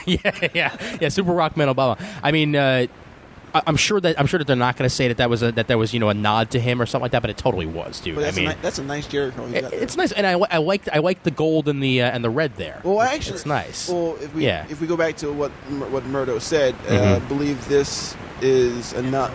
Amazon, yeah, this is actually a nod to not only prior Superman history, actually, but a nod to the actual continent where this Superman is actually from. Okay, he actually is a. I guess they were kind of based off another part of history, like that was their version of Africa. Okay, and this is where that color scheme is actually used there, and then you have Amazonia there also. Gotcha. Okay. Thank you, editor's note, for letting us know. Yes, I know. Okay. All right. Well, okay. Here's what I want to say here. Okay. Number one, you remember at the end of 0 Hour when they had that huge timeline that they printed? Yes. They needed one of those in this. Okay, because I had no idea when events were taking place. I understand that it was supposed to be broken up and sort of choppy and not really understanding everything, but when you read this book for the first time, you have no idea what the hell you're reading. I mean, there's a difference between nonlinear storytelling and I have to be high on acid drunk storytelling. I'm sorry. But like here's my justification for this. For me, nonlinear storytelling is a page in the past. Yeah. A couple pages in the past. Then we'll jump back, and the first time it'll say 3 days before. So you'll know the pages in the warehouse are in the present, and the pages at the office are in the past. And they didn't bother to do that. And they can jump back and forth here, and whatever, they didn't bother to do that at all. I mean, we go from, at some point in the time in the future, at the beginning with Black Superman, into the distant past, as far as this story is concerned. No. Into the recent past where everything's destroyed. This book had ADD. Right? And then we go from there back to where we left off at issue number 6 with Superman holding Batman's carcass. Which really should have been page 1. Yes. It's like, I think throughout the whole entire series, we've only seen one editor's note. And I think that was in 6, right? This takes place after Final Crisis. Superman Beyond. Superman Beyond which, by the way, really should have been Final Crisis number 6.5 or whatever. Yes. Okay, I will tell you this. I read number 7. I went out and bought... I have 2 copies of this. Both Superman covers. Okay. I bought it because I knew I could not hold back in listening to podcasts and news and shit without spoiling myself. I wanted to read. So I went and bought this and read it before I had read Superman Beyond number 2. So I have got the insider's view or whatever, I almost feel like the guy who said I don't need to get Superman Beyond number 2 because I read this before I did that. So, and in the trade, this is just going to be Final Crisis 1 to 7. Which is ridiculous. Which is not going to have Superman Beyond number 2. And what the hell did you just do? For those of you who didn't just experience this, he's only drank about a third of his beer, and yet already act stupid because that was bad. That was bad. Yeah, but All those were hours ago. Yeah, those were hours ago, man. It shouldn't be affecting you now. There was no backing on his chair. He just leaned all the way back and just hurt his noggin. But anyway, all right, continue. You know, I'm really kind of upset that you have a mic, Brent. I know. Sorry, I'm really kind of upset that I read. I'm upset that I didn't understand who Mandrak was when I read Final Crisis number 7. Yes. He came out of nowhere. Mm-hmm. And I know people will argue that, oh, no, technically that's not true because so-and-so was released before or whatever. But for shipments and stuff and for people who skip it, and especially if you're not going to put him in the goddamn trade, this is a mistake. Any sense. Especially, and here's my point. Here's my main issue. Superman Beyond 1 and 2 need to be in the Final Crisis trade. I guarantee it'll be in the absolute. Whatever. I don't think it merits one. I know. On the first But they're going to make one. Yeah. But let me finish. It needs it, because of the story, because Mandrak is the big bad here in this issue. Mm-hmm. So where does he first show up, and where do you get the history of who and what he is? Final Crisis Superman Beyond number 2. Mm-hmm. 1 and 2, right? Yeah. And B, and I know they're just going, oh, well, like Infinite Crisis didn't have the specials in it because they were related to the prequel miniseries or whatever. And they had the companion that came out. They had the companion or whatever, but the main issue there was that it was Jeff Johns and who's the guy? Phil Jimenez's book. Yeah. Which is not true because they had fill-in artists. But here, you have Doug Mahnke, who did Superman Beyond 1 and 2, and you have him doing Final Crisis number 7. Yes. All of it. Yes. Therefore... Well, not all of it, most of it. He does 3 issues of the entire story. Mm-hmm. His name is going to get a billing on that hardcover. Mm-hmm. Why not throw in his issues of the story? It certainly makes sense to me, but I guess not the DC editorial. By the way, actually, I kind of enjoyed Mahnke's art on Superman 3 a little bit more than J. Jones. Okay, and let me make this comment here. If you do make the trade, for the love of God, make it regular, no 3D. That shit was impossible, and I mean impossible to read. Because... It wasn't impossible, only because it went back and forth. I mean, if you... Well, that's why, man. It's do one or the other. It's very disjointed. I mean, yes. If you're going to do I don't know why they would do a collected edition without Superman 3D, and then one with it. Yeah. Because J.G. Jones wants a bigger check. Because J.G. Jones wants a bigger check. Or he wants a bigger piece of the pie. So if you put Doug Mahnke's name in the trade, he gets more royalty rights to that book. Right. I mean, obviously, the Final Crisis trade is going to sell more than the Superman Beyond trade, which I don't know how they're going to make one. It's just 2 issues. I'm sure they'll probably do some sort of prestige format or something. Crap in the back, whatever. You know what I mean? So it's all a money thing. And for J.G. Jones not to have the balls to finish the story. Well, it's like, okay, no, actually, now that I think about it... it's DC's fault he didn't finish it because they didn't give him enough lead time. We knew about this about like a year ago, right? We started seeing the Heroes Die, Legends Live On Forever, the teaser with the lightning thing in there. Shouldn't he have started then? And better yet... 52 was done. He wasn't doing covers. Yes. And what about the fact that we had all this build-up for Barry? You know, all this build-up for the return of Barry. And Barry had, 4 scenes in all of Final Crisis? I don't see the need for him. I don't see him either. I think he was an afterthought. I really do. It was like, oh, Ethan Van Sciver and Jeff Johns are doing Flash Rebirth. We need a way to bring him back. Why don't we do it here? Yeah. Yeah, and it's something that everybody's going to read. Right, yeah. I think this boils down to... When they were plotting their big events this year, they had a whole laundry list of things that they wanted to do in their big event, and then they to Grant Morrison. Okay, make sense of this, please. Okay, find a way to do this, and this in your book. Okay, I mean, to me, this should not say Final Crisis. Okay, it needs to say Dark Side on the sides. Dark Side. Yeah, Dark Side wins, evil wins, whatever you want to call it. Not Final Crisis. How about Final Crisis Dark Reign? I think that'll work. Yeah. All right. Fine. Yeah. Here's my point. 6 issues up until now. Monitor's shown up in issue 1. Nick Swotan sprinkled here and throughout, but mostly New God shit. Yeah. Right? Not much anything else. Yeah. Nothing else. Here, Mandrak shows up at the very end after Darkseid's been defeated how many times? I don't know. He was shot in number 6, which is supposedly lethal, but he's still alive in number 7. Yeah. He gets run through with Omega rays from the Black Racer, the Flashes. That kills him. Superman sings a song. That kills him. How many fucking times does this guy have to die? And yet, at the end, he's not the big bad of the book. Why didn't it end there? God, why am I so fucking angry? You're No. I know exactly why you're angry. I think because Brandon does too. I feel misled because it was a Darkseid story up until this point. And better yet, you're frustrated because this was called Final Crisis. Now, what's that supposed to be? At the end, they throw in, at the very end of this book, this was the final crisis of the Monitors. Bull fucking shit. No, to hell with that. This is Grant Morrison skull fucking average-minded fans like us. Because maybe we're not the high concept guys. I feel like Grant Morrison came to my house, ripped my eyes out, and skull fucked me. Stuck his small Scottish dick into my eye sockets furiously. And it's great that you just created your moment of this episode, which will probably wind up in the next. Let me finish. I'm on a rant. Wait, I've been saving this up. You need a T-shirt. You seriously need a T-shirt. Grant Morrison skull fucked me and took out my eyes. Yes.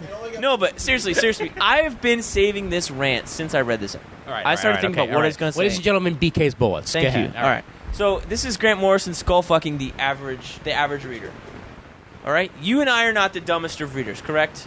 What? No. All right, all right. We are not the dumbest readers. No, we're not. We're not. all college educated. Yeah. We read books multiple times. Hell, we're even reviewing them on a show.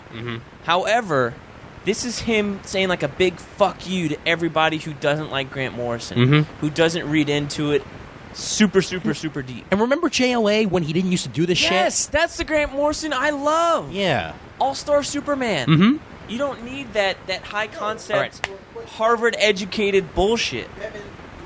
From Batman 655 to Batman 666, that was good Grant Morrison. Yeah, yes. From Batman 667 to was it Return of Ra's al Ghul till right before RAP. That was that was traditional Grant storytelling. Morrison, exactly. Yeah. And then I think with RAP, he kind of started getting. He went off his meds or something. I don't know. I think that's when he started going back to it. For the most part, Grant Morrison's really been an experimental storyteller. Look at things like We 3. That's fucked up right there. Yeah, well, Sea Guy. Yeah, exactly. You know?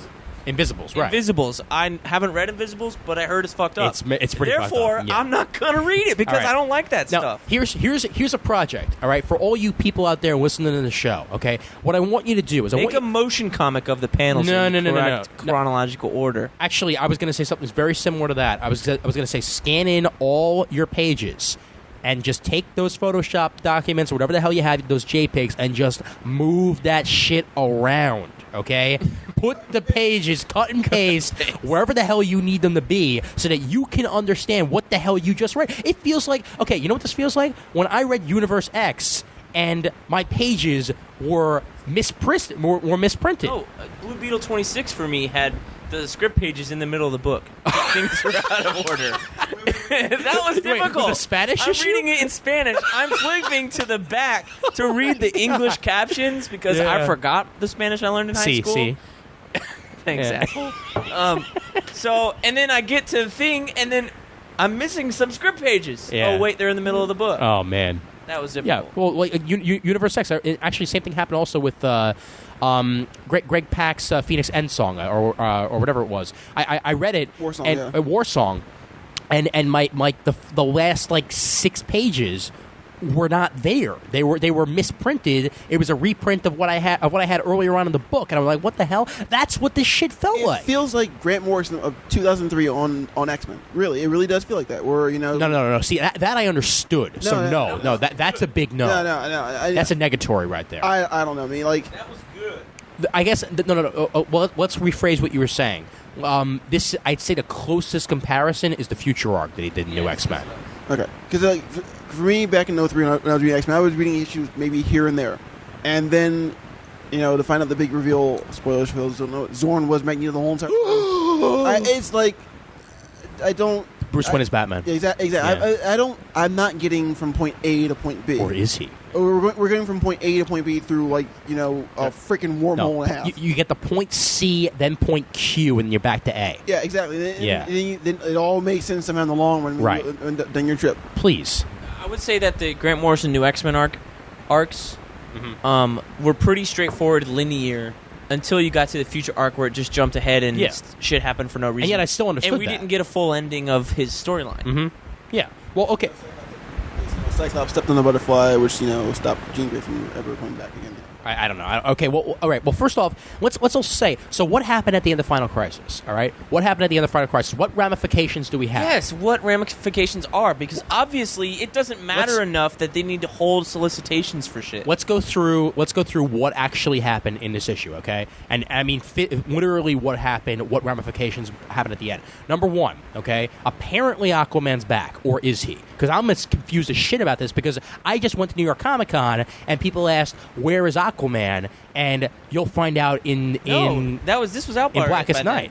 Yeah, I know. There he is, right there. Yes. But specifically, they were asked what happened to the real Arthur Curry Aquaman. What happened to the Sword of Atlantis? I thought he was our Aquaman. This was asked. No, it's not. It's a different guy.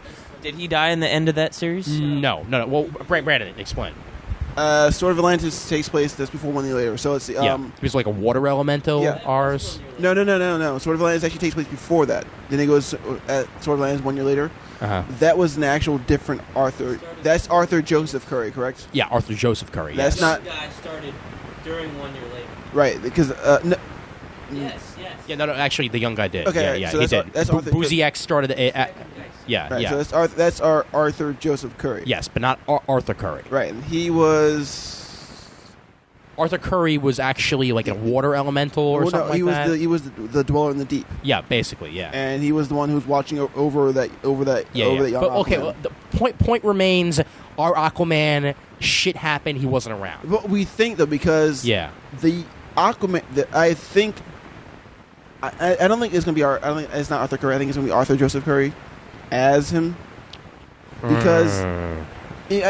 But how about the fact that I mean, again, I'm going back to New York Comic Con here, where I asked what happened. Well, not I asked. Other people asked what happened to our Arthur Curry. When are we going to see him next? And the response was, "You'll see him in Blackest Night." I think you will, but only because if you notice, when they've been writing Arthur Joseph Curry now. He's been acting a little bit like our old Aquaman, becoming a complete dick. That's because nobody knows who the hell Aquaman is right now. The young guy was last seen in Superman, Batman, in that Kryptonite arc. Yeah. He was a complete dick then. He was acting like Aquaman. So I think he's getting. I think he's getting to be the ruler of Atlantis that we know, but he's not the same one of them. And let's not even talk about Brad Meltzer fucking shit up Grant Morrison, in JLA. Oh, yeah, what the fuck was that? I know. Well, I think Grant Morrison was just like, let's meld the young guy with the future guy or the old guy, not tell anybody. And let's. It wouldn't surprise me. They've done it many times before. Well, and let's go. It's talking about melds. Let's go with Hawkman and Hawkgirl in this. Hawk person, Hawk lady, Hawk. What Hawks? They don't exist anymore. Right, I know. Well, okay, but at the end of this issue, all right, after Hawkman's talking about maybe we should resurrect because then you'll love me again, and Hawkgirl's like creepy. They're the ambiguously dead duo, aren't they? I can now see their souls. What's everybody looking at? But I mean, at the end of the issue, you see their helms, and the just mace. One. Just one. Hawkman's helm and mace.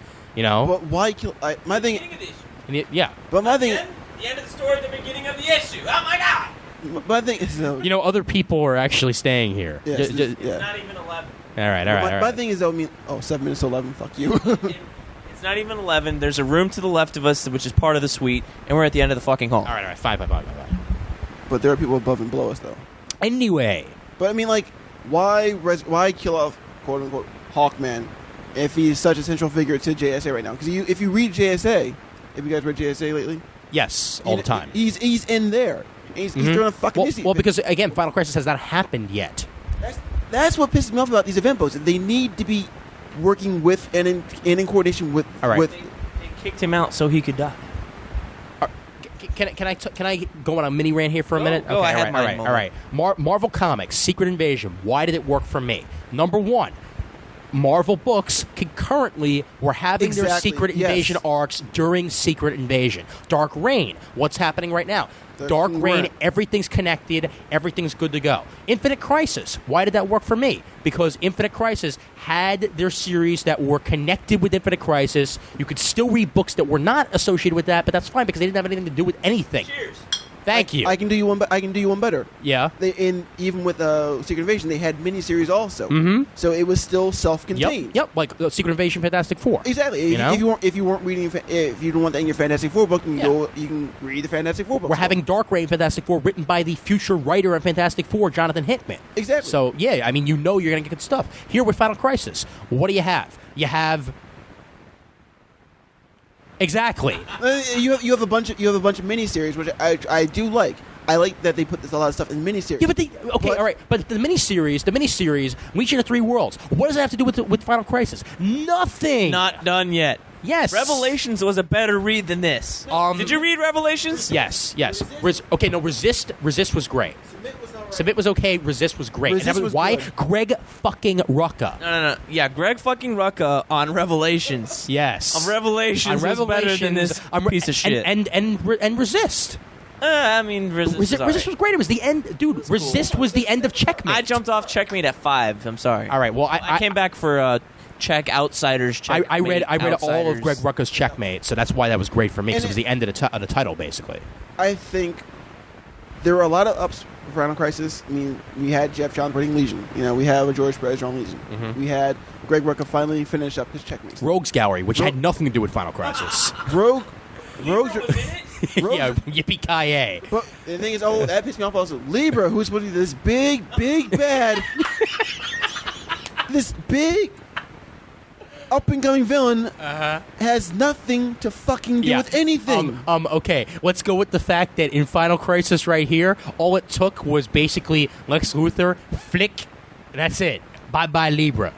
Okay, look, Libra's been gone for 30 years, okay? That was 6. I don't even know anymore. It was 6, but like the thing is, like we've been jerked around so much from event to event. I mean, like, okay, I'm going to go back to a point that Brent started making before. This, when they call this the Final Crisis of the monitors. For 6 fucking months, they called Infinite Crisis the middling crisis. The middling crisis. Yeah. We knew there was going to be another crisis. Legion called it third, and this one was supposed to be third crisis, right? Exactly. Final crisis. This was just the last crisis. Mm-hmm. Not the last crisis of the monitors, but the last crisis of the fucking man. Well, maybe there's still a last crisis to come. Maybe this is Final Crisis, but the next one's last crisis. I don't fucking know. If they do that, I am so fucking done with DC. I know. This is the problem with you when you label your events with this crisis moniker. Because the first one was really good and did a whole lot for the universe, and the second one was all right. We had Identity Crisis. Nobody knew what that was. Turned out to be a good story. Yeah. So now you have this and remember, Identity Crisis isn't even technically part of this anymore. What am I looking for? No, like serendipity.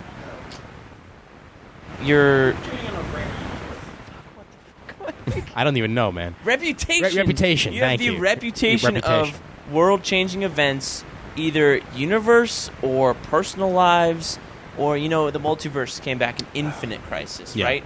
And here, I agree. You have universe-changing events, evil wins, whatever. Mm-hmm. However, it doesn't have to do with. It does have to do with monitors and shit. So it goes back to the original. However, I feel it doesn't have anything to do with the Crisis moniker as we think of it. Definitely. All right. If you think about the Crisis itself, you have Infinite Crisis, right? That happened in 85, right? 80. Was it 85 or 86? 85, 86. All right. Yeah.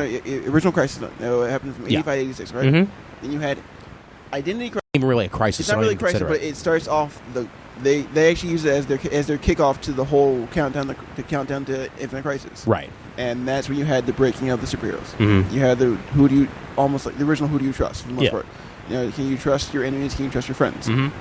And then you had Infinite Crisis, which was, I believe, it wasn't as good as Crisis on Infinite Earths, but I believe it had.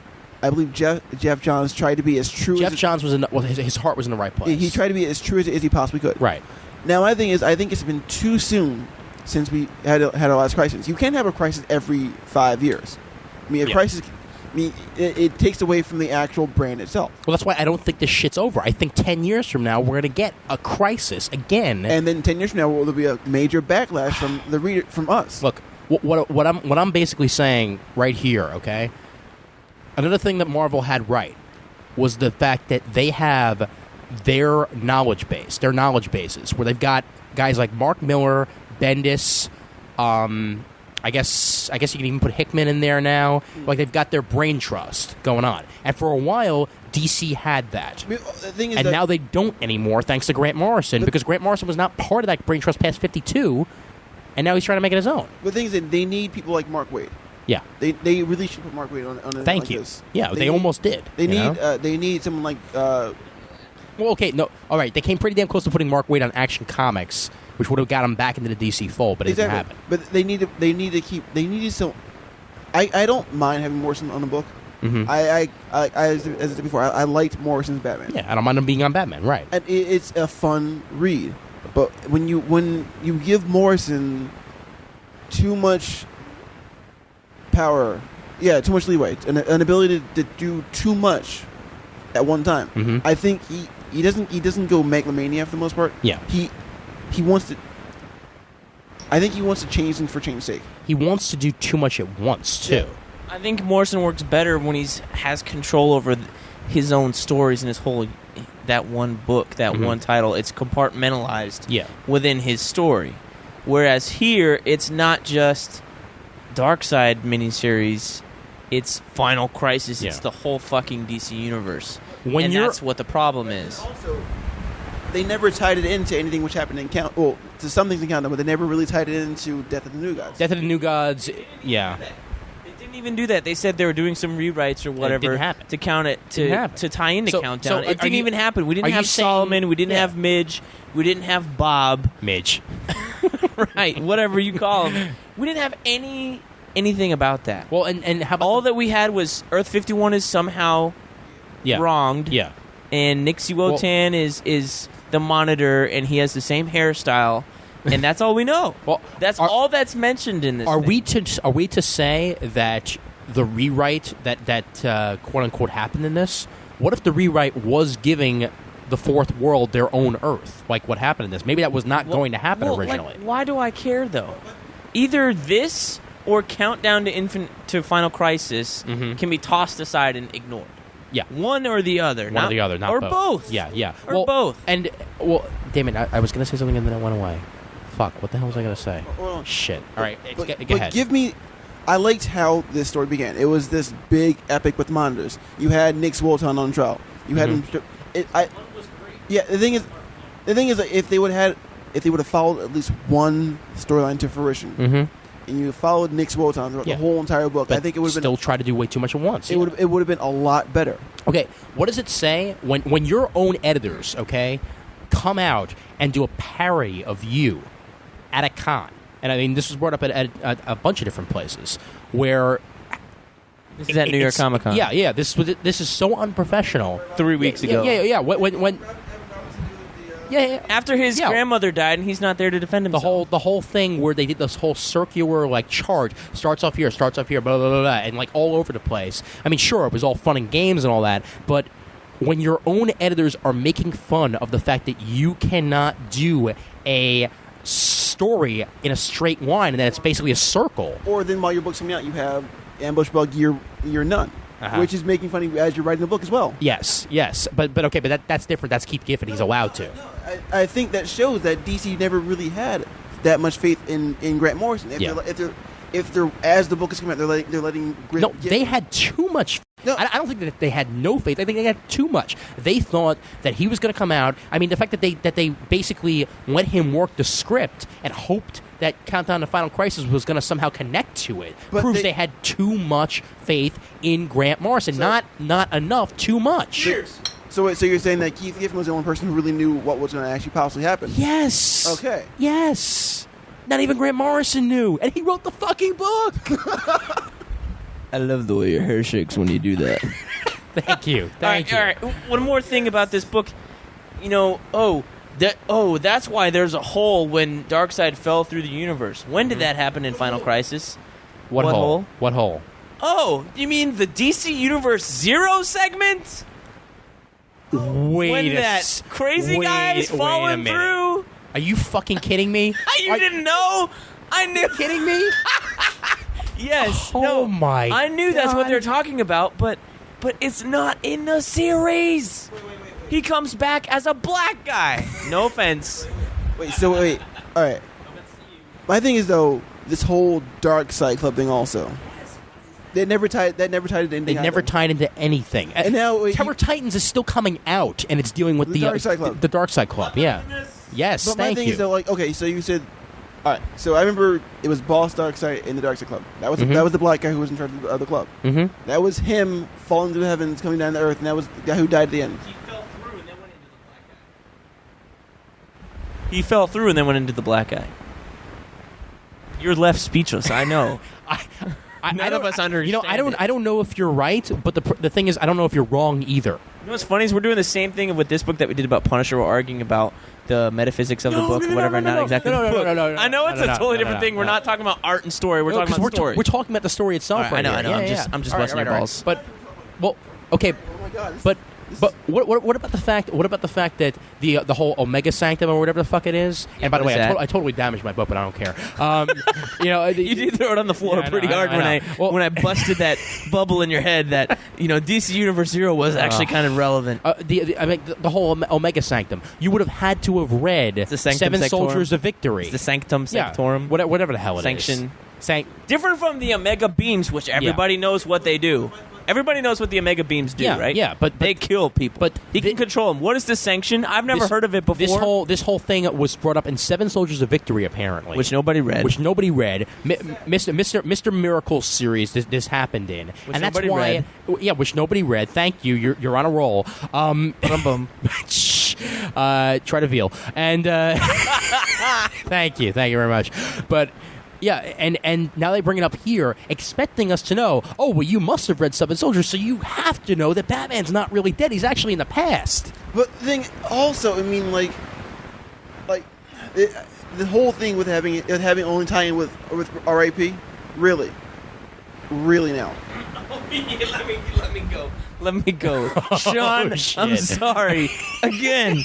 The Batman R.I.P. issues. Wait, hold on. Ladies and gentlemen, BK's Bullets. Okay, go ahead. I'm going to introduce you. Hey. No. All right. Like I was saying on 84, the last episode, those Batman issues, raise your hand. Okay, not really raise your hand. Yeah, raise your hand. Speak up. Because the listeners can see that we're raising our hand. Give me a head nod or whatever. So if you thought that those made sense. Nodding head. No, Brandon? really. Here and there, yeah, they made sense. But I don't like how the fact that apparently this whole thing ties into fucking Final Crisis. It doesn't fucking make sense. Okay, what I didn't like, though, what I was trying to tell Sean on the last episode was that I did not like the non-linear storytelling of those books. Yes. There were too many things happening at the same time. I got that there were visions or dreams. I understood that. However, give me a reveal at the end of the book that he's in whatever and give me all that stuff. Don't intercut it by panels, not just pages. Pages, like I said before, I would not have minded pages on pages, but when you cut it into panel, you see the mud thing, and then on the next panel, you're back into the dream vision. Yeah. Smokehouse, like Raph saying, dream. Yeah. Fuck. Whatever. Don't give me that because I can't follow it. Just give us some hint, or some, like a little flash of a panel here and there. You see something's not quite right. I get it with R.I.P. The whole thing was not quite right in Batman's mind. He knew that something was wrong the whole entire time. I get that, and I think, I know when Sean said on 84, how Batman knew that something wasn't right, and how the Joker also knew that something wasn't right. I think we get that just by the whole atmosphere of the book. All of a sudden, you have this person who's introduced in the book, Jezebel Jet, as Batman, as Bruce's love interest. Well, she wasn't even in the book up until the beginning of R.I.P. So those first issues, though. But she wasn't. They had that cool James Bond snowmobiling parachuting scene when Andy Kubert was still on the book. She was in the book from the beginning of his run. Pretty much, yeah. So that was already So you can say that from 655 around there was our beginning of the whole entire RIP arc. I mean, that's what Grant Morrison said he was doing when he. I don't even know. We're talking about Batman. This is why we're talking about RIP. But he said in the beginning of the run he's going to tell a mega Batman story. Mm-hmm. So when he comes on the book is the beginning of the story.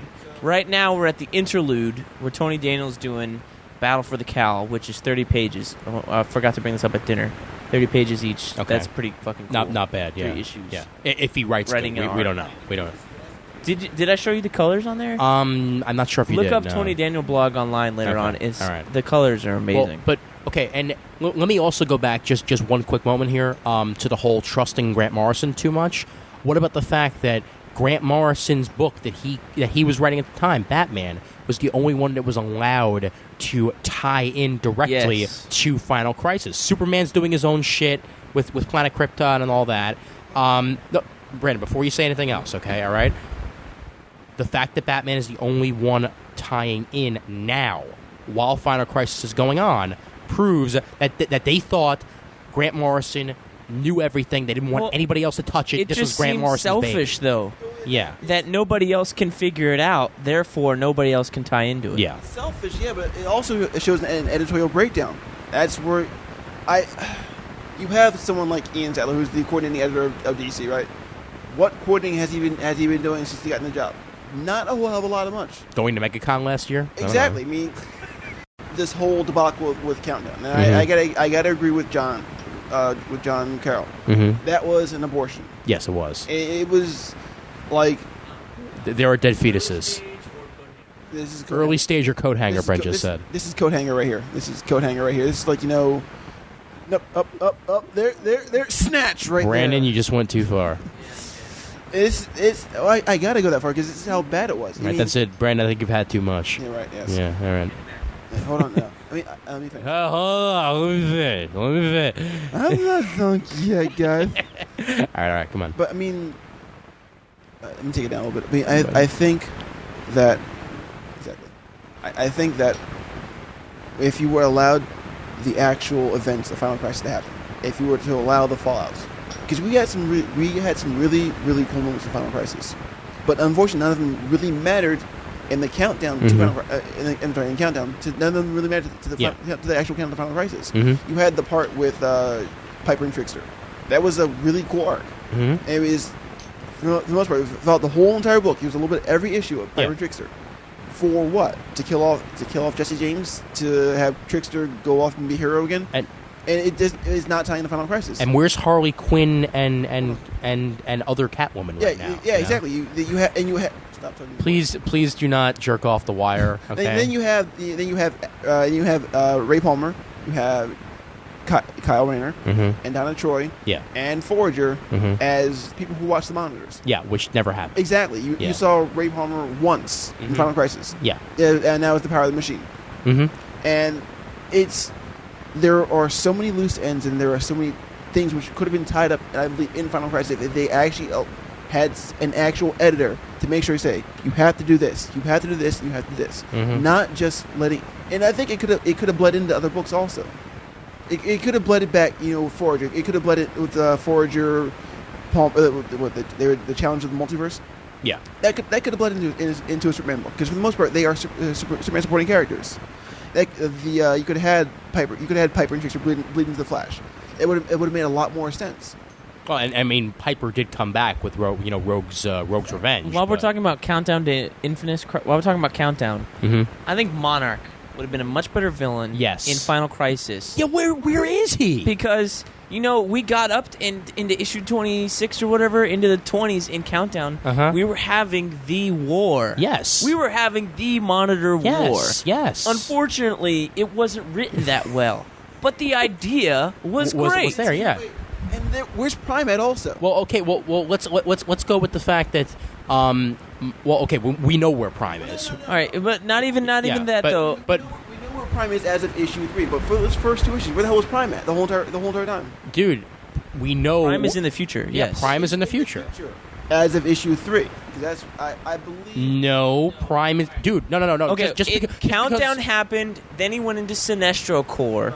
And at the end of Sinestro Corps, he got thrown into the future, into 3 worlds. Yeah, just because it happens in the future doesn't necessarily mean... Or am I getting this backwards? No. Countdown, Sinestro Corps, Countdown, Sinestro Corps, 3 worlds. We did not see him until 3 worlds. No. Wait, actually, no, you're right, actually. Sinestro Corps, then Countdown, then 3 worlds. Aged in Black Superman. In Countdown? Yeah. Yes. But it's, from Black. I know. I just know at some point he got thrown into the future. Yes, and that's what happens. But all right, let's. Okay, I've completely lost my train of thought because we're talking about Prime and trying to figure out his timeline. But who cares? With Monarch, the reason that Monarch is not around right now is because Countdown flopped. I know, but that's what the Dio stated. Here's my beef, though. You gave us a comic book series on a weekly basis for a whole year. Yeah, and it was bullshit. And then you say when this comes, that comes out once a month and can't be the same artist and can't be on time, that you managed to get a book out for a year, and then you give it to us. It wasn't that good. We accept that. However, you just take it away and say it doesn't matter. We read it for a year, guys. We read 52 issues in a year. And for them to say these 52 issues don't matter that much anymore, and that's their own damn fault. It's their own damn fault. It is their fault. Because not only were they not collaborating with Morrison on this whole shit, but they weren't bothering to check with Morrison. So yeah, you know what's going on, right? It's everybody's fault. Yeah, because it was a whole cluster. They should have been checking with Morrison. You're right. However, Morrison, as the writer of the event, should go, "Oh, you guys are bothering to check with me. Maybe I should bother to check with you." Yeah. I blame the editorial for this part. This is it's everybody's fault. It's not just editorial. No. This really does fall on editorial a lot, though, because if you were, it could sound like a broken horse, but you need cohesion. That's why this is a universe. Yeah, that's the editor's job, is to have that cohesive universe. If the writers can't communicate, it's the editor's job because they work out of the same office. Well, and let's go with the fact that if Grant Morrison wasn't able to make those initial countdown discussions, whatever the reason was, then that's editorial's fault. Then editorial should have taken up and stood up and said, all right, well, since Grant wasn't able to be here to relay his ideas, then we have to do that for them and make it work. And okay, so we're getting ramifications in March for Final Crisis, apparently, right? Where? In what book? Tell me in what book? It's apparently going to be Final Crisis ramifications, like their own All shit. I know is they're like putting out one-shots 6 and shit. shitty miniseries. Yeah. Well, we don't know that they're going to be shitty yet. Okay, dude. All right, 5 all right. uninteresting miniseries. Okay, all right. But meanwhile, they say we're going to be getting ramifications. Well, what about the fact that the DC Universe has already moved on to Blackest Night? And Blackest Night is the next big event. So are you telling me we're going to get ramifications in a month and then move on to this whole prequel to Blackest Night shit going on? I'm confused as to what the ramifications are, because to me here, it's already happened. The universe died. Superman brought it back to life with some god machine, which is obviously a storytelling guffaw. Well, no. It's a MacGuffin. God Machine was from an old Legion story. It was actually it's been around. I know it's a Deus Ex Machina, but people pulling shit out of their ass from an old Legion story back in the 60s or whatever, because literally, who's read that? John and Bob and Peter Rios and maybe Brandon. Maybe Brandon. Brandon, right? do you know the story we're talking about with God Machine? If you go into the comic shop and ask them, are they gonna know? Honestly, no. Maybe the guy behind the counter. So I'm sick and tired of this bullshit. All right. Okay. About pulling it out from some old Legion story when you don't bother to reprint it or anything like that. All right, we're getting dangerously close to 2 hours here on a review corner, and we just spent the last hour ripping on Final Crisis number 7. We haven't talked about the art or the story. No. We talked about the story. Talk about the story. Let's talk about the art real quick. Okay, I will say that I don't think we need to touch on the story because there are plenty of other podcasts who did just that. Well, okay, art-wise, agree or disagree, Doug Mahnke should have been on the entire thing. I agree. Agree. Okay, all right. Brandon agrees as well. However, I think that the art here took a serious hit. Yes. Because of so many inkers. Yeah. Because he's got this whole bony face thing going on all the way through. Right. And if you look at Superman Beyond number 2, that art had a lot of inkers, but it looked consistent throughout. Here, that did not happen. Yes. Definitely rushed also, especially in some of the panels where you have the faces, they're side by side, you can see they're just wonky looking all around. Yeah, and I mean there were 7 inkers on this book. I mean that's pretty freaking bad, man. I mean that is a rush job of rush jobs. You know, they were saying that they had to get this book out by the end of January. Why? I don't know. Why? Was it so that they could discuss it at New York Comic Con? Is that maybe. why? Well, it doesn't seem like a real reason to get it out, though. There's no publishing reason. There's nothing else that was coming out. They thought they had to put it out by that point. If they took a little bit of time and let the inkers do whatever, they could have done it. And I guess they didn't want delays, but then again, it wouldn't have delayed the books. 7 inkers on one book. Yeah. Inkers do how many pages a day normally? Maybe 2 or 3. Maybe something like that. Yeah. Maybe more. Yeah. So 7 inkers. That means this whole book was probably inked in the span of in a week. A week and a half. Yeah, a week and a half. Yeah. Think about also. I mean, this is 7 issues, which came out in 8 months, right? 9. Not 9. 9 months. Yeah, 9 months. Yeah. There was a 5 week delay and then an extra. Right. Yeah. I don't think, even after the one delay already, I don't think people would have been really miffed if this book came out another 2 weeks late. I wouldn't care if this was still Jones and Pacheco. Mm-hmm. Yeah. You know? Yeah. Well, what I do know about this is that so many mistakes were made that I'm seriously hoping that DC will learn from their mistakes. I doubt they will because they seem to just repeat the same shit over and over again. But Ivan Rice is doing Blackest Night. Yes, Ivan Rice is doing Blackest Night. He's done with the Free Comic Book Day issue. Yes. He's starting on Blackest Night. Yeah. When does it come out? June or July? June or July, yeah. Yeah. And Ivan Rice does actually draw quickly, from what we know. And he packs shit in. Yeah. That's what slows him down. He's a fudge packer, yeah, it's true. Yeah. And that's an actual miniseries, not just a tie-in between 2 books, correct? Yes. Yes, that's an actual miniseries, not just like a tie-in. Sinestro Corps. There will be there will be Green Lantern and Green Lantern Corps stories told about Blackest Night, but it'll be more like what Green Lantern Corps was for Sinestro Corps War. That sort of stuff. And this is a Jeff Johns written event, so I think this will be all in the actual series stuff. Just like a Bendis event in Marvel, it will make sense. Okay, with the universe as a whole, it will make sense. And there will be a definite conclusion, correct? Yes, because Jeff Johns knows how to write conclusions. You know what, though? I think what makes the difference between the two companies... What? You hear about Marvel having these summits. Mm-hmm. The Spider-Man Summit, mm-hmm. the Avengers Summit, mm-hmm. where all the writers get together. Maybe they're not even involved in the book, but they're a big-time writer. They go to the summit. Superman Summit happens. Plan out the year. Yeah. So is DC having this with their whole universe? Not with the whole universe, only with Superman. Really. While we were in New York, they had the Superman Summit there. Yeah. And that's when they come together. They say, okay, look, we're going to do this for this whole entire year. And they actually plan out the whole entire Superman line. They need to do that with the universe. Line by line, they do not do that for the DC universe as a whole. That's what makes them different. And that's why a book like 52 works, because you have an actual coalition of writers who come together. And even though it may have been different than what they wanted, they came together and they had an expected beginning, expected middle, expected end. Yep. You can't just write stuff and hope it comes together along the lines. Okay. That's why Countdown didn't work, because there wasn't any communication. It was, here's your outline, write the issue. Here's your outline, write the issue. Yeah. And I think with Paul Dini writing an outline, Paul Dini, I think he crafted the story, correct? Yes.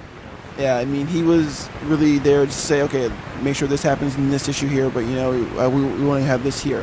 And he'll go along and he'll approve, I think he either approved or denied the script. I think he approved most of them before they went out anyway. Yeah. And you need someone like a Keith Giffen on a book like that. And that's why I think with Keith Giffen doing the 2 yearly series, he was the one who really kept the pace of it. Yeah. And you need to make sure that you have that on a lot of books. I mean, even if it's just an event. Yeah, you can have your top superstar writer write the event, but you need to make sure that there is an element of focus for the book itself also. Yeah. All right, so here we are, end of this conversation. My throat's killing me right now, too. So, all right, so is it even possible to give this a rating out of 5? I think so. All right, so Brent, what do you rate it? A 1. A 1? Wow, that's being generous. All right, so a 1 out of 5. 1. It did have its redeeming qualities. I mean, it was entertaining. I did like the art. And maybe... It did have some interesting concepts once you read Superman Beyond #2. Yeah, and it's nice to know that Batman is Captain Caveman. That's about what we know. I hope Grant Morrison returns to Batman, but it's in the he's Batman going to. book. Yeah, with Quitely. I want him to tell that story. Mm-hmm. Yeah, he's returning with Quitely. Yeah, it's gonna That's be a rumor. No, it's not a rumor. It's confirmed. You sure? I'm very much positive. All right. Well, we've been waiting forever. However, Yeah. I want him to tell Caveman Batman's story. Mm-hmm. That's what I want him to tell. I want to find out how. Ugh. You're so funny. Not. Yeah. All right. I want to find out how Bruce Wayne gets back, and I want Grant Morrison to tell that story because obviously he's the only one that can do it. Apparently. I'm gonna abstain for a little bit. I think I really need to see how this whole thing plays out in the end. I'm gonna wait until Final Crisis. Don't pussy out. At Tell the us. end, though. Yeah. This is the end. This is the end, dude. This is the end of the line. This is the world's edge at Pirates of the Caribbean, where the world is flat. There's nothing beyond this. The end isn't until the end of Legion of Three Worlds. I think that's when we're gonna. Three Worlds leads right back into number 6, though. It doesn't have anything to do with it. The Time Trapper. Brandon, give it a fucking rating. Time Trapper. Give it a rating. The Time Trapper has anything to do with anything cool? Yes. Rating. I'll say a 1.5. 1.5. All right. I'm giving it about a 1.52. I cannot bring myself to give it a 2. I want to, at least, to give it at least a little bit of a redeeming factor. It's just not going to happen. You said I was being generous, and you gave it a half a point more than I did. I know. I don't know. It might just actually be Superman Beyond that redeems it for me a little bit, barely. So that's still where I'm confused going. as the infinite book with one page. Yeah, I know. I mean, looking at 7 as a whole by itself, it's going to be a 1.5. I mean, as an event though, I'd have to give it a maybe 2.5, 3 around there because it's not even getting that from me, man. No, I will agree with Brandon because up until 7, it had been pretty easy to follow. I mean, we had been confused and so many jump cuts and stuff. I mean, that's a whole nother separate conversation. We could do a whole series of podcasts on 1 to 6. Right. But you have to agree that if this had not been crap, you would not be as angry about this. It's true. It's true, yeah. Because 1 through 6 were enjoyable on some level. Yeah. I mean, shit started slow, then it picked up again, then 7 was just the wall it hit. Yeah. If this had been longer, I think it would have probably been a better series. All right. Well, I guess that's where we are. So, all right, everybody listen to episode 86, which will be our first part of the MegaCon wrap-up and everything. I'd like to thank Vince B. for the Yingling that we drank tonight. You can find him at bullpenbulletinspodcast.com. He had nothing to do with it, but he likes Yingling. And listen to 84 because obviously we just talked about it a lot. Yes. The previous episode 84. Yes, episode 84, definitely. So that's pretty much where we are. I'm not going to do any, where can you find these guys? You can find them right here. We'll probably wind up doing multiple parts of 86. I don't think we're going to, actually do 87, 88 for all that shit. Just do whatever comes out. So, yeah, we're done. The email address for Comic Timing is comictiming@gmail.com. Don't forget to check out the forums over at thecomicforums.com. Graciously hosted by the Comic Geek Speak guys over at comicgeekspeak.com. We're proud members of the Comics Podcast Network over at comicspodcast.com. And members of the League of Comic Book Podcasts over at comicbooknoise.com/league. Please vote for us on iTunes. Please review us on iTunes. Please vote for us on Podcast Alley. And don't take us because it no longer exists. So, voicemail. Sure, if you want to leave us a voicemail, my Skype name is Scary Monkey Show. So send it to that, and I swear to God, it's me. It's not anybody else. And we'll see you tomorrow. And as always, there's always time for comics, bitch.